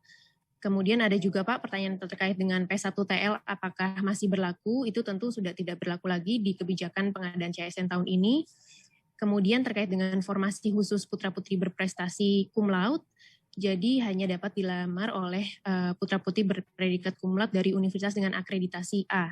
Demikian Pak pertanyaan yang sering muncul di halaman YouTube. Untuk selanjutnya mungkin dapat kami rangkum dalam bentuk frequently asked question, nanti akan kami publikasikan juga pada portal resmi Kementerian Pan RB. Selanjutnya Pak Ari mohon izin berikut pertanyaan dari Bapak Ibu di lingkungan Kementerian, Lembaga dan Pemerintah Provinsi, BKD Provinsi. Yang pertama Pak terkait dengan persyaratan administrasi. Terkait dengan surat keterangan bebas dari permasalahan hukum dan tidak terafiliasi pada ideologi yang bertentangan dengan Pancasila, apakah ini diberlakukan untuk formasi khusus diaspora saja atau berlaku untuk formasi umum? Itu yang pertama Pak. Kemudian masih terkait persyaratan administrasi, apakah akreditasi program studi dan akreditasi ijazah diberlakukan pada saat tahun kelulusan atau berlaku pada saat tahun kelulusan atau pada saat ijazah yang bersangkutan keluar atau pada saat ini yang berlaku. Demikian Pak terkait dengan persyaratan administrasi. Kemudian terkait dengan SKD dan SKB Pak, ada pertanyaan terkait materi SKD, apa saja materi SKD, kemudian apakah boleh tidak dilakukan SKB dengan CAT. Mungkin sementara itu dulu Pak, nanti kami akan kembali lagi melaporkan pertanyaannya. Demikian Pak Ari, silakan. Baik, terima kasih Mbak Karimah. Jadi pertama terkait dengan diaspora. Jadi untuk diaspora memang kami perketat Bapak Ibu sekalian karena ada kemungkinan mereka kemudian sudah lama tinggal di luar negeri, terafiliasi dan sebagainya, sehingga diperlukan adanya treatment khusus sebelum yang bersangkutan bisa masuk menjadi ASN di Indonesia. Sedangkan terkait dengan persyaratan-persyaratan yang untuk yang di dalam negeri, yang ketentuan umum, saya kira tadi di slide kami sudah jelas bahwa ada beberapa persyaratan, yakni tidak pernah dipidana dengan pidana penjara 2 tahun, kemudian tidak pernah diberhentikan, tidak berkedudukan dan sebagainya, tidak menjadi anggota parpol dan sebagainya. Ini monggo saja silakan diaplikasikan di masing-masing instansi, bentuknya seperti apa. Hanya kami mempersyaratkan bahwa itu ada surat keterangan, surat pernyataan resmi. atau semacam surat lamaran atau surat apa gitu yang menyatakan bahwa yang bersangkutan memenuhi kriteria-kriteria tersebut dan di kemudian hari bersedia untuk digugurkan seandainya ada keterangan-keterangan yang tidak sesuai dengan apa yang telah disampaikan pada saat pelamaran tersebut. Kemudian akreditasi. Akreditasi pada prinsipnya pada saat kelulusan, ya. Akreditasi saya kira di Permenpan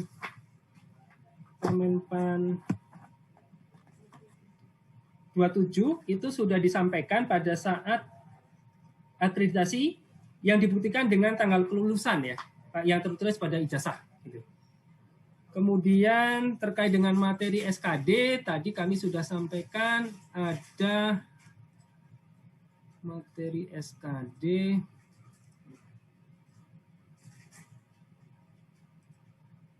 Materi SKD ada TWK, TIU, dan TKP, Bapak-Ibu sekalian. Untuk TWK, TIU tidak ada perubahan dengan tahun lalu. Hanya saja untuk TKP, itu ada tambahan penguatan di sisi anti-radikalisme. Jadi anti-radikalisme kita perkuat dan beberapa hal yang terkait dengan karakteristik pribadi di indikator-indikator atasnya juga ada yang kita perkuat sesuai dengan perkembangan atau kebutuhan terkini. Kemudian juga jumlah soalnya, ini mungkin tadi sudah saya sampaikan atau belum saya lupa. Jadi jumlah soalnya itu nanti untuk TWK itu adalah 30, kemudian TIU-nya ada 35, dan TKP-nya ada 45. Ada 45. Jadi kalau tahun lalu TKP hanya 35, jadi totalnya adalah 100. Tahun ini ada penambahan 10 soal di TKP. Ada penambahan 10 soal di TKP, sehingga jumlah totalnya adalah 30 tambah 35 tambah 45, yaitu 110. Dan waktunya juga kita tambah, Bapak-Ibu sekalian. Waktunya kita tambah 10 menit. Jadi kalau tahun lalu adalah 90 menit, tahun ini waktunya adalah 100 menit. Demikian juga waktu untuk penyandang disabilitas tunanetra, yang tadinya 120 menit yang tahun lalu, tahun ini kita tambah 10 menit juga menjadi 130 menit. Kemudian SKB tanpa CAT. Bapak-Ibu sekalian, untuk instansi daerah SKB CAT menjadi suatu kewajiban. Jadi mungkin ini tadi pertanyaan dari pusat.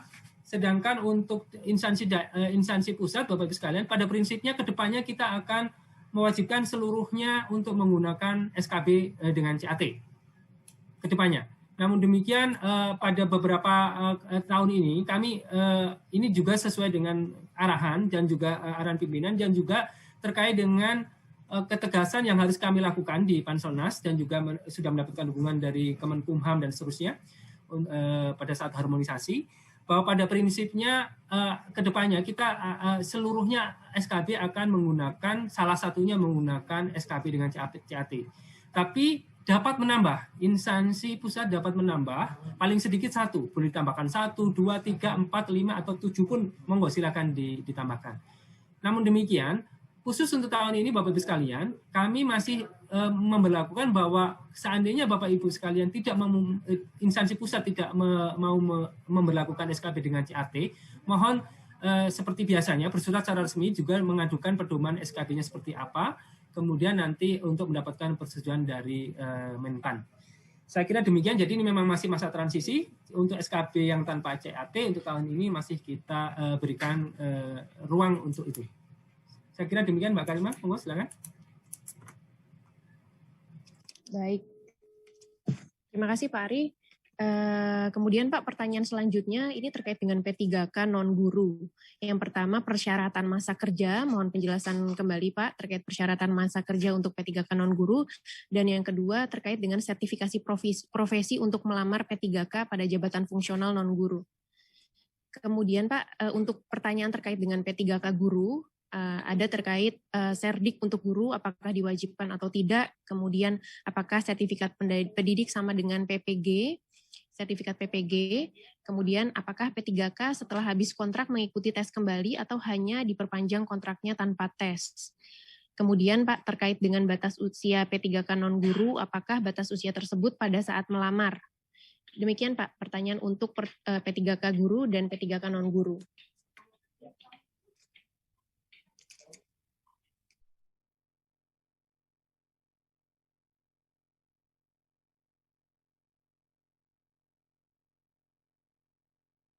Oke, baik.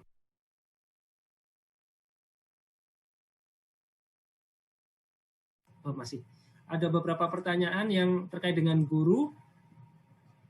Sebetulnya tadi di paparan kami sudah jelaskan bahwa seluruh peserta yang bisa mengikuti adalah yang bisa mengikuti adalah 4 jenis ini. Yang pertama adalah THK2 sesuai dengan database THK2 BKN, itu bisa mengikuti. Kemudian guru non-ASN yang masih aktif mengajar di sekolah negeri di bawah kewenangan pemerintah daerah dan terdaftar sebagai guru di Dapodik. Jadi posisinya saat ini guru non-ASN tersebut terdaftar di Dapodik. Itu menjadi syarat mutlak. Itu yang kedua. Kemudian yang ketiga juga sama, guru swasta dan dia juga terdaftar di Dapodik. Ya, syaratnya di sini tidak menyatakan berapa lama dia terdaftar, tidak. Yang jelas pada saat ini dia terdaftar di Dapodik. Kemudian yang keempat, ini lulusan PPG yang belum menjadi guru dan terdaftar pada database lulusan pendidikan profesi guru Kemendikbud.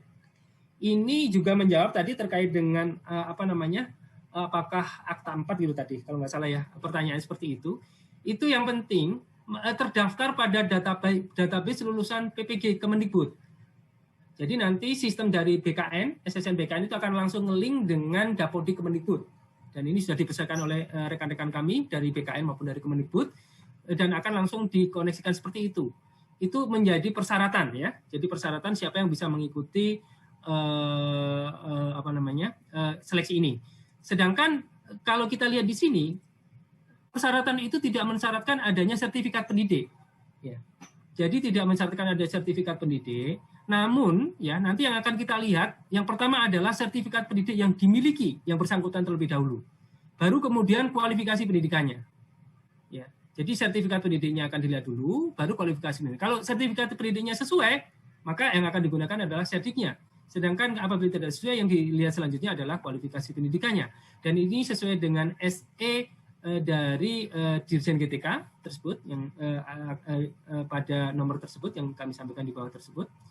Dan kemudian Bapak Ibu sekalian, terkait dengan tadi bagaimana mekanisme masa kerja 3 tahun dan sebagainya, justru yang nanti yang bersangkutan sudah terdaftar di Dapodik ya dan berusia di atas 35 tahun, untuk mereka yang sudah berusia di atas 35 tahun dan sudah berstatus aktif sebagai guru di Dapodik, maka yang bersangkutan akan mendapatkan nilai tambahan 15%. Begitu juga THK2. THK2 yang kemudian terdaftar di database THK2 BKN dan berstatus aktif sebagai guru 3 tahun di Dapodik, maka yang bersangkutan akan mendapatkan tambahan nilai 10%. Kemudian itu tadi terkait dengan pertanyaan serdik, jadi tidak menjadi syarat wajib, tapi menjadi syarat yang menjadi tambahan nilai yang menguntungkan apabila yang bersangkutan memiliki sertifikat pendidik yang sesuai. Kemudian terkait dengan kontrak, jadi kontrak sesuai dengan Permenpan 70, itu paling nanti masing-masing instansi bisa 1 sampai paling singkat 1 tahun, paling lama 5 tahun, gitu kan. Tapi kemudian dapat diperpanjang sesuai dengan kebutuhan. Silakan kemudian dirancang berapa tahun yang mau dikontrak terkait dengan P3K tersebut, baik guru maupun yang non guru. Kemudian pada waktu perpanjangan, kalau masih pada jabatan dan tempat yang sama, itu maka yang bersangkutan tidak perlu tes. Cukup nanti masing-masing instansi untuk memperpanjang masa kontraknya tersebut. Namun demikian, kalau kemudian, jadi mekanisme P3K itu ada multi level entry ya. Jadi sekarang ini untuk guru, seluruh guru yang kita rekrut adalah di jenjang pertama, di jenjang ahli pertama. Dan bisa saja nanti di kedepannya kita akan rekrut juga di jenjang ahli muda dan seterusnya. Nah nanti ketika yang ada formasi dibutuhkan di jenjang terbuka untuk formasi di jenjang ahli muda, maka mereka-mereka yang mendaftar, yang sudah masuk di jenjang ahli pertama bisa mengikuti tes untuk naik jenjang.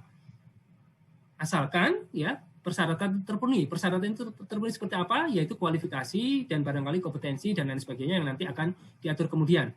Namun pada prinsipnya saat ini untuk seluruh formasi di jabatan guru, seluruhnya adalah di jabatan guru ahli pertama. Kemudian batas usia tadi, terkait dengan pertanyaan batas usia. Saya kira juga tadi di paparan kami juga sudah kami sampaikan bahwa batas usianya adalah 1 tahun sebelum masa pensiun. 1 tahun sebelum masa pensiun. Jadi kalau guru itu pensiunnya adalah 60 tahun, maka kemudian seseorang yang berumur ya 59 tahun kurang 1 hari itu pada saat melamar, pada saat nanti melakukan pendaftaran di SSCN itu masih dapat melakukan pendaftaran pelamaran gitu. Saya kira demikian Mbak terkait dengan pertanyaan P3K non guru. Udah ya, sudah tercakup semuanya tadi ya. Masih ada lagi? Sudah Pak, sudah tercakup semuanya. Baik Pak Ari, terima kasih. Kita berlanjut ke pertanyaan berikutnya Pak, terkait dengan formasi khusus disabilitas. Ini cukup banyak pertanyaan terkait dengan disabilitas. Yang pertama Pak, apakah diperkenankan instansi memberi batasan derajat kedisabilitasan formasi khusus disabilitas? Kemudian bagaimana dengan jumlah formasi disabilitas, apakah dibedakan untuk P3K dan PNS?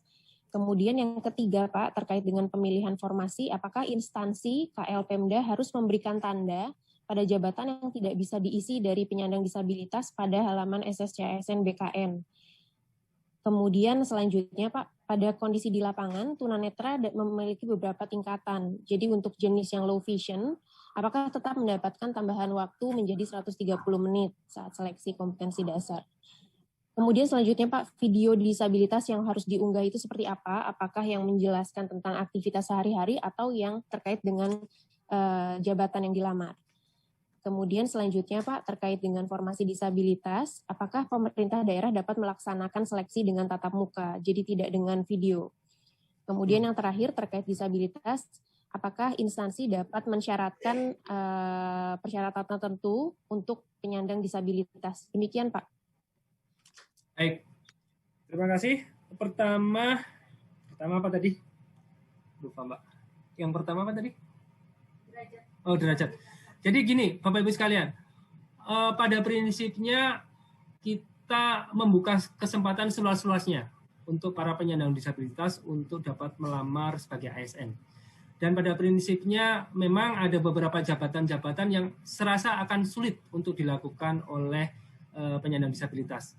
Dan ini kami sudah memberikan guideline, kira-kira jabatan-jabatan, jenis jabatan seperti apa yang bisa disandang disabilitas, dan mana yang tidak dapat dilamar oleh penyandang disabilitas. Dan kami dari berbagai macam pertemuan dengan forum disabilitas, FGD, tatap muka, dan sebagainya, pada prinsipnya para penyandang disabilitas tersebut akan bisa menakar diri lah, bisa tahu diri juga. Mereka juga tidak akan melamar ke jenis-jenis disabilitas yang dia sendiri tidak mampu untuk melakukan tugas-tugas tersebut. Jadi pada prinsipnya jalan tengah tersebut yang kami ambil Bapak Ibu sekalian, kita memberikan kesempatan sepenuhnya kepada seluas-luasnya kepada penyandang disabilitas, tapi di sisi lain juga penyandang disabilitas nanti diharapkan juga mengerti kira-kira untuk tidak melamar pada jabatan-jabatan yang akan menyulitkan bagi dirinya untuk melakukan tugas-tugas tersebut.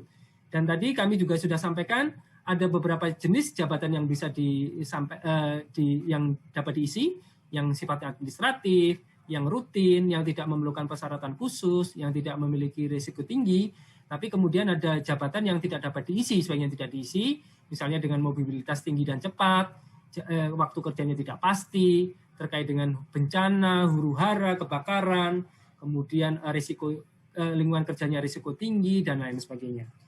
Itu yang dilakukan.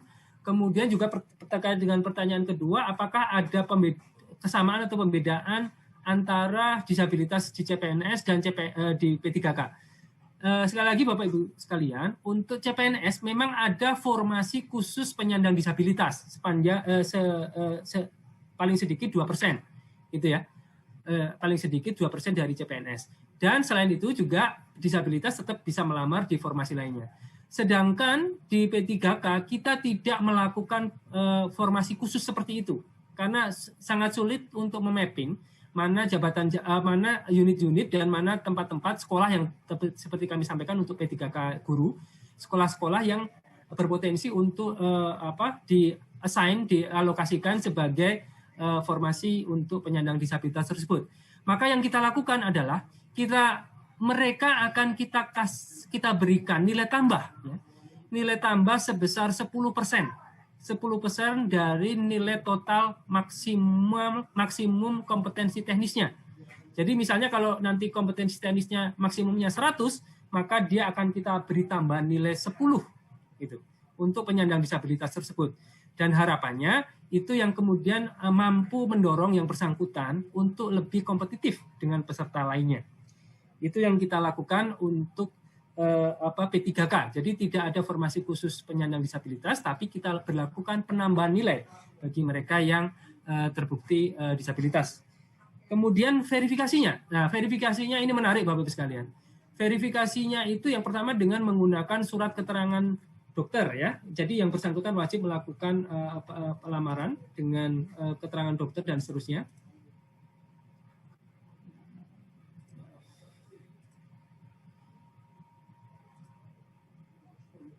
Penyandang disabilitas. Jadi apa namanya? Di slide keberapa ya? Oke, saya nggak menemukan slide-nya. Jadi pada prinsipnya penyandang disabilitas itu perlu mengupload surat keterangan pelamaran yang menyatakan bahwa yang bersangkutan disabilitas dari puskesmas atau rumah sakit pemerintah. Gitu. Yang kedua itu dia harus melakukan verifikasi. Ya. Verifikasinya memang kami karena ini masih masa pandemi ya, COVID dan lain sebagainya, sehingga dikurangi pertemuan secara fisik dan seterusnya, maka kemudian kita lakukan dengan metode teknologi informasi. Dan teknologi informasi tersebut bisa dilakukan dengan melakukan video. Dan saya kira juga video ini bukan merupakan hal yang susah untuk zaman saat ini. Jadi yang bersangkutan bisa saja istilahnya melakukan shooting gitu ya, meminta bantuan saudaranya atau temannya untuk melakukan shooting.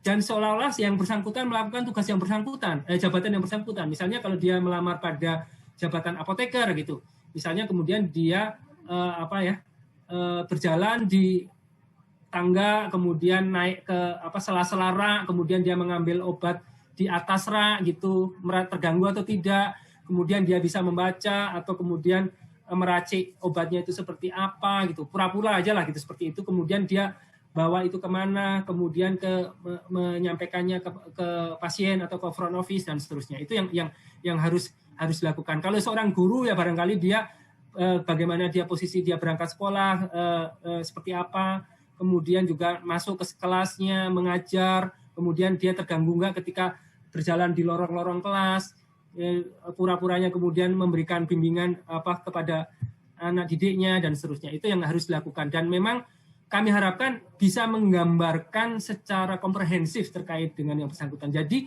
kalau seandainya terjadi meragukan gitu, misalnya videonya hanya setengah badan dan seterusnya, itu mohon bisa untuk digali kembali, dimintakan kembali terkait dengan video-video supaya lebih clear, supaya lebih satu badan dan seterusnya. Itu yang harus dilakukan.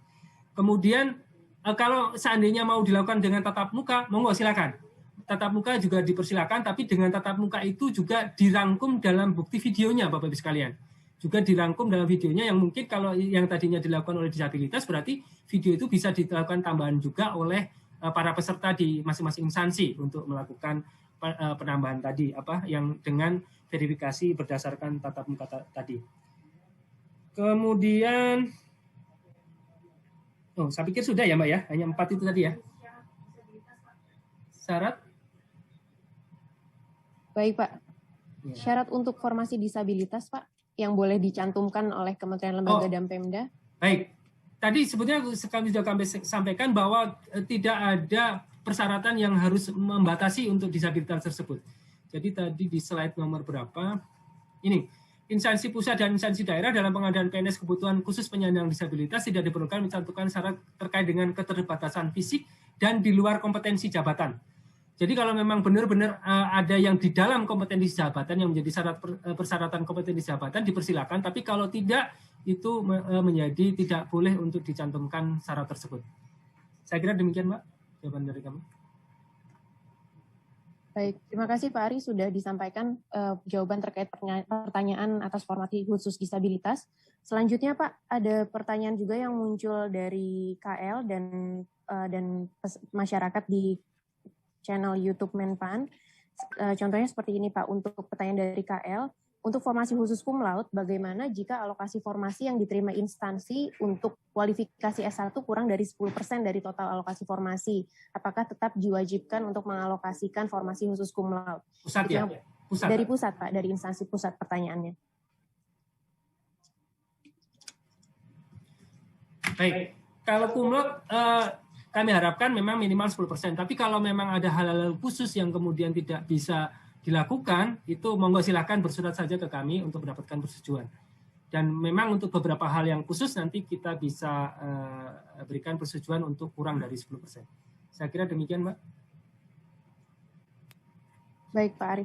Kemudian selanjutnya, Pak, apakah untuk mengumumkan pendaftaran, instansi harus menunggu ACC dari Menpan terkait dengan pedoman seleksi kompetensi bidang yang disampaikan? Iya, khusus untuk instansi pusat, saya pikir sudah banyak yang melakukan, yang sudah kami ACC SKB-nya, pedoman SKB-nya. Instansi daerah juga sudah ada beberapa, segera saja. Jadi memang idealnya segera saja untuk dilakukan pengajuan tersebut dan bisa menghubungi PIC kami untuk secepatnya dilakukan, sehingga nanti ketika sebelum pengumuman semuanya sudah clear, seperti itu. Baik, Pak. Selanjutnya ada pertanyaan juga terkait dengan batasan usia pelamar. Apakah instansi diperkenankan untuk membatasi usia pelamar untuk CPNS di bawah 35 tahun, kemudian membatasi domisili pelamar. Demikian, Pak. Baik. Terkait dengan usia, sebetulnya sesuai dengan undang-undang ada, peraturan yang ada, memang usia paling tinggi adalah 35 tahun, dan beberapa usia untuk tadi seperti kami sampaikan untuk dokter spesialis, dokter gigi spesialis, kemudian dosen, S3 itu bisa sampai 40 tahun. Pada prinsipnya kalau mau ada pengurangan usia di bawah itu, silakan kalau ada memang sesuai dengan kompetensi jabatannya. Ada kebutuhan di kompetensi jabatan tersebut untuk usia tersebut. Kalau tidak ada alasan khusus terkait dengan kompetensi jabatan tersebut, kami dalam posisi tidak bisa memberikan rekomendasi untuk pembatasan usia tersebut. Kemudian satu lagi. Domisili. Domisili juga demikian, Bapak Ibu sekalian. Ini pada prinsipnya seluruh warga negara Indonesia itu berhak untuk melamar dan menjadi ASN, baik itu tanpa membeda-bedakan sesuai dengan sistem merit, tanpa membeda-bedakan suku, agama, ras, golongan, kondisi kecacatan, usia, gender, dan seterusnya. Jadi, dan kita juga salah satu fungsi ASN ini adalah sebagai perekat NKRI.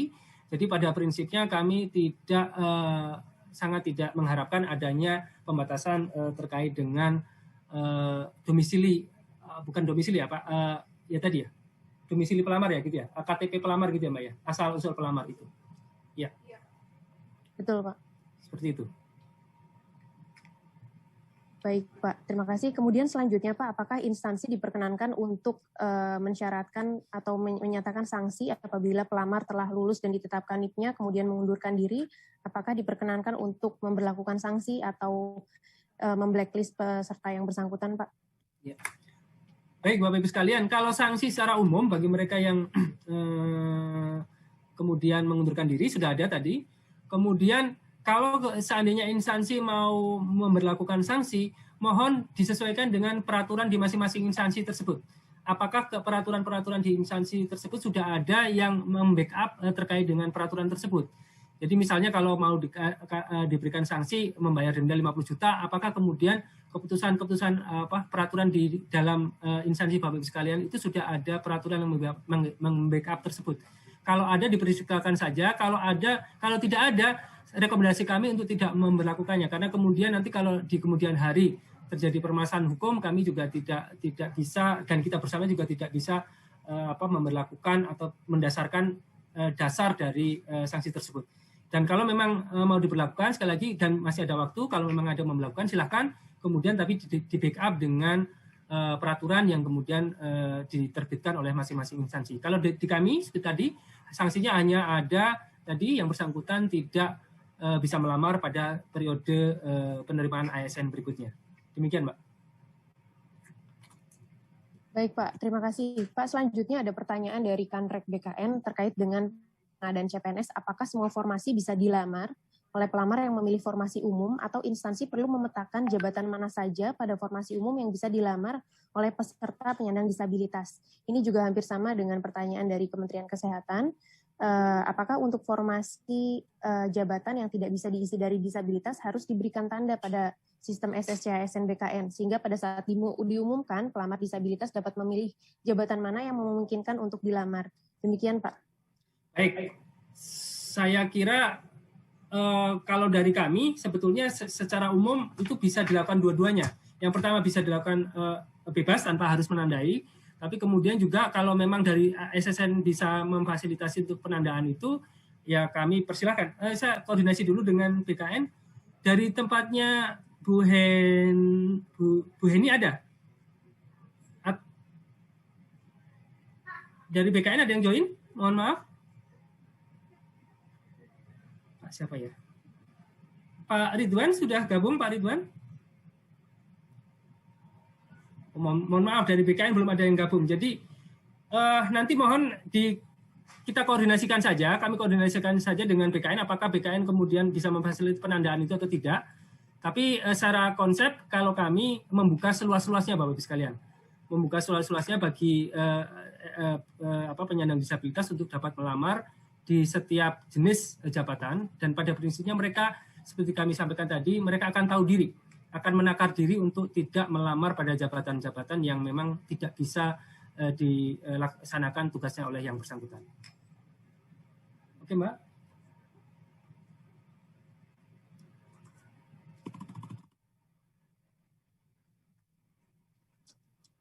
Baik Pak Ari, mohon izin teman-teman host, mohon Pak Ridwan, Kepala Pusat PPSS ASN BKN, bisa di-unmute. Siap Pak Ari, saya hadir dari awal Pak. Oh, monggo Pak, silakan Pak Ridwan, yang terkait dengan apakah bisa di formasi umum itu ditandain Pak jabatan-jabatan tertentu atau formasi-formasi tertentu yang bisa dilamar oleh penyandang disabilitas atau tidak? Monggo silakan. Ini harusnya memang Bu Heni ya, atau teman-teman PPSI ASN, tapi nampaknya mereka ada kegiatan lain Pak, PDM Pak, pemutahiran data mandiri, sehingga saya mungkin nggak pas untuk menyatakan. Cuma begini, BKN kan tidak ada dalam kapasitas untuk tahu suatu formasi itu bisa dilamar oleh disabilitas atau tidak. Ya, karena yang tahu natur atau pekerjaan sehari-harinya itu justru teman-teman KLD gitu. Jadi, tapi nanti kalau secara sistem bisa atau tidak, nah ini saya juga harus konsultasi dengan Bu Heni. Jadi saya kira dinyatakan secara eksplisit saja di pengumuman mana yang bisa dan mana yang tidak. Demikian Pak Ari. Baik. Tapi sekali lagi Bapak Ibu tidak membatasi ya, konsepnya tidak membatasi penyandang disabilitas untuk tidak bisa melamar pada berbagai jabatan seperti itu. Oke Mbak, silakan.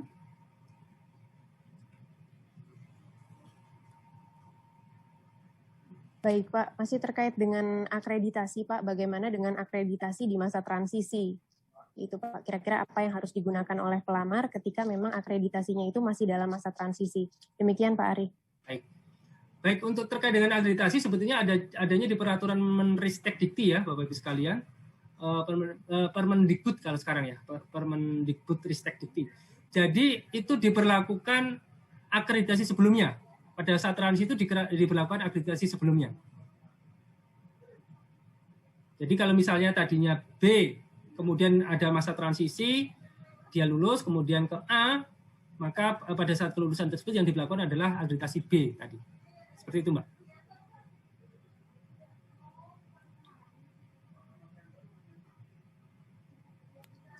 Baik Pak, terima kasih Pak. Kemudian selanjutnya Pak, untuk formasi P3K Guru, apa batasan kewenangan instansi daerah terhadap tahapan penerimaan P3K Guru? Terkait persyaratan pengumuman penerimaan, poin-poin apa saja yang perlu dicantumkan pada saat pengumuman penerimaan? Demikian Pak. Baik.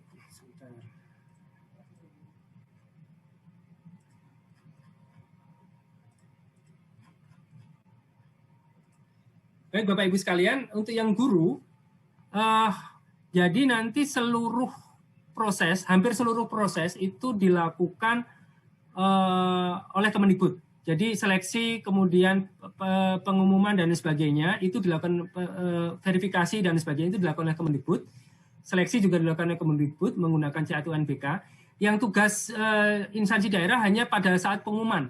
Pengumuman lowongan itu pada Permenpan 28 itu juga sudah kami sampaikan bahwa instansi daerah tidak perlu mengumumkan secara detail terkait dengan persyaratan, hanya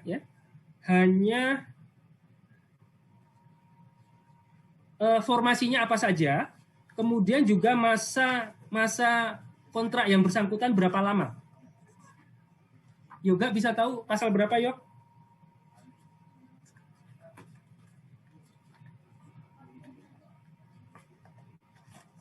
Sebentar, pasalnya saya cari dulu.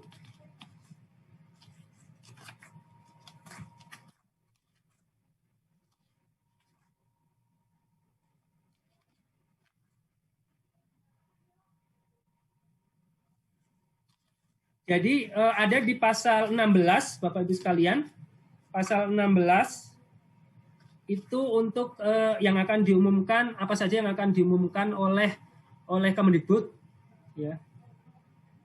Ketentuan terkait dengan sertifikat pendidik, kualifikasi pendidik dan sebagainya itu akan dilakukan ini, kemudian jadwal dan sebagainya oleh ini.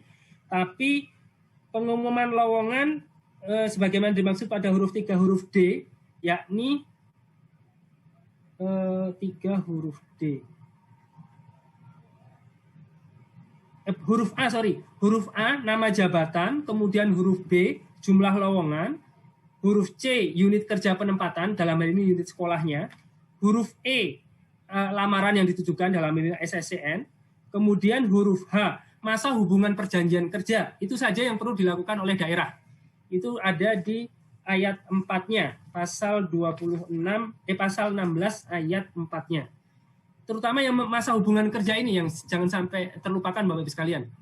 Masa hubungan perjanjian kerja, kalau formasi kan saya pikir Bapak Ibu sekalian akan mengumumkannya. Tapi kalau kemudian terkait dengan syarat, kemudian nanti jadwal dan sebagainya, instansi daerah tidak perlu mengumumkan. Ini khusus untuk yang P3K guru ya, dan juga tidak perlu melakukan verifikasi administrasi, karena verifikasi administrasi dan sebagainya semua dilakukan oleh Kementerian Pendidikan dan Kebudayaan. Saya kira demikian, Mbak. Baik, Pak Ari, terima kasih, Pak.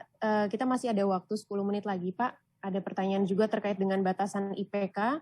Apakah instansi diperkenankan untuk mensyaratkan batas IPK minimal?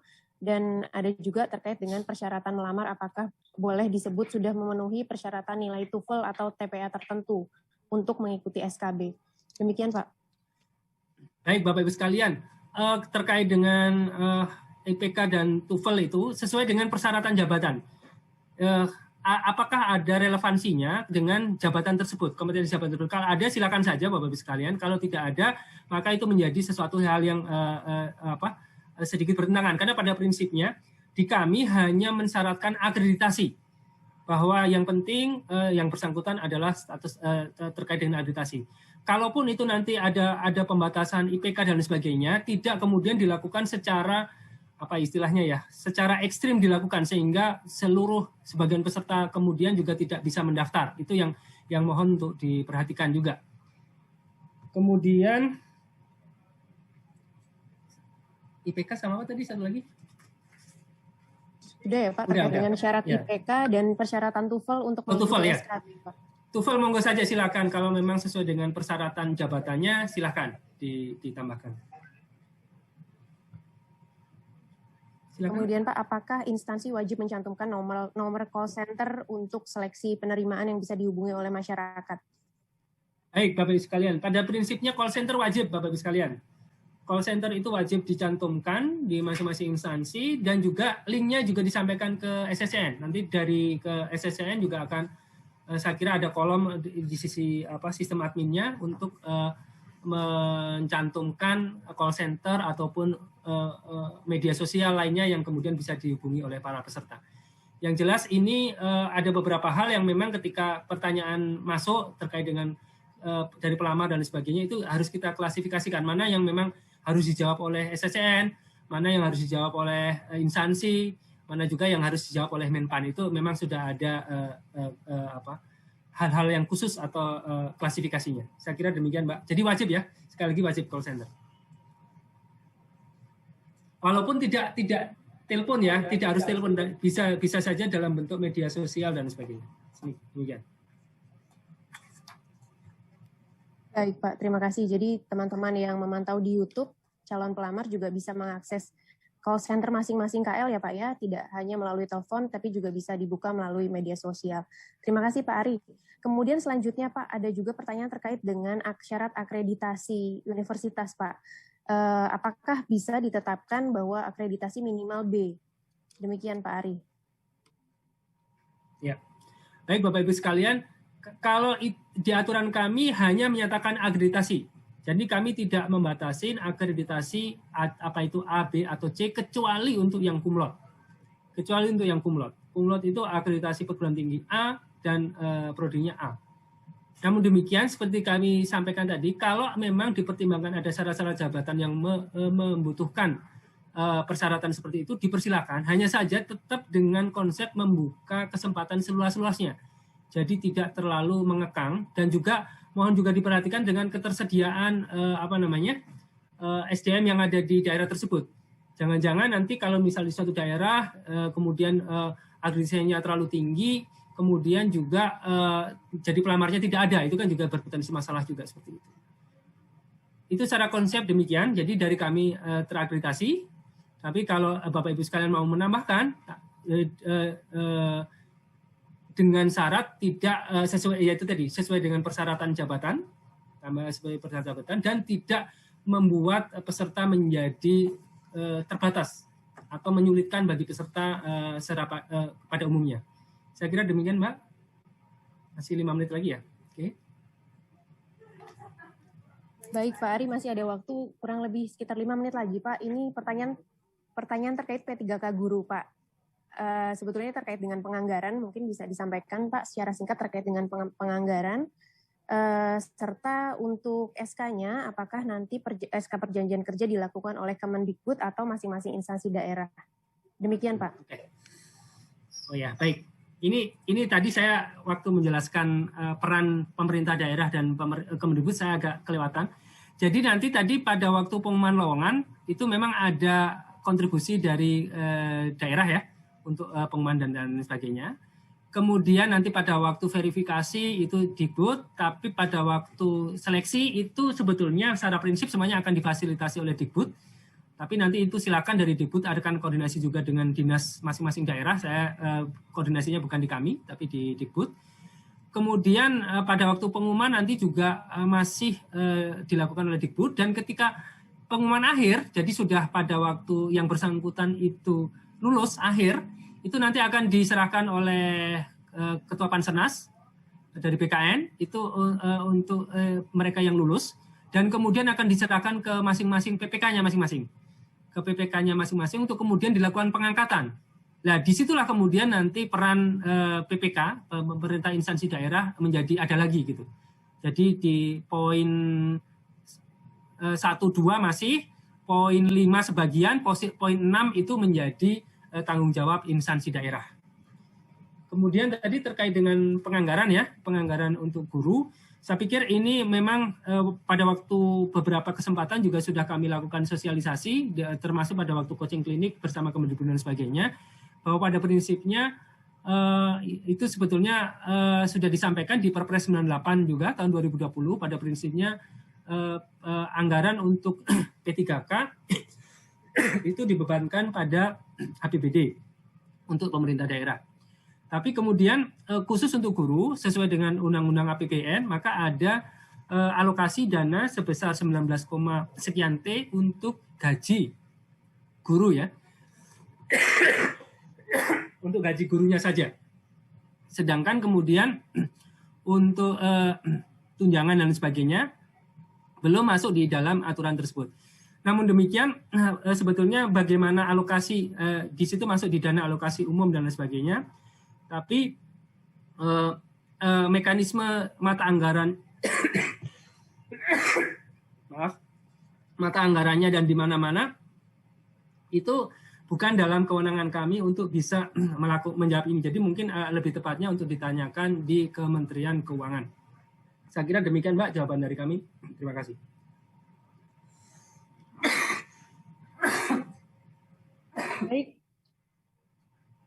Baik, terima kasih Pak Ari. Rasanya waktu sudah selesai nih Pak, sudah 11.58.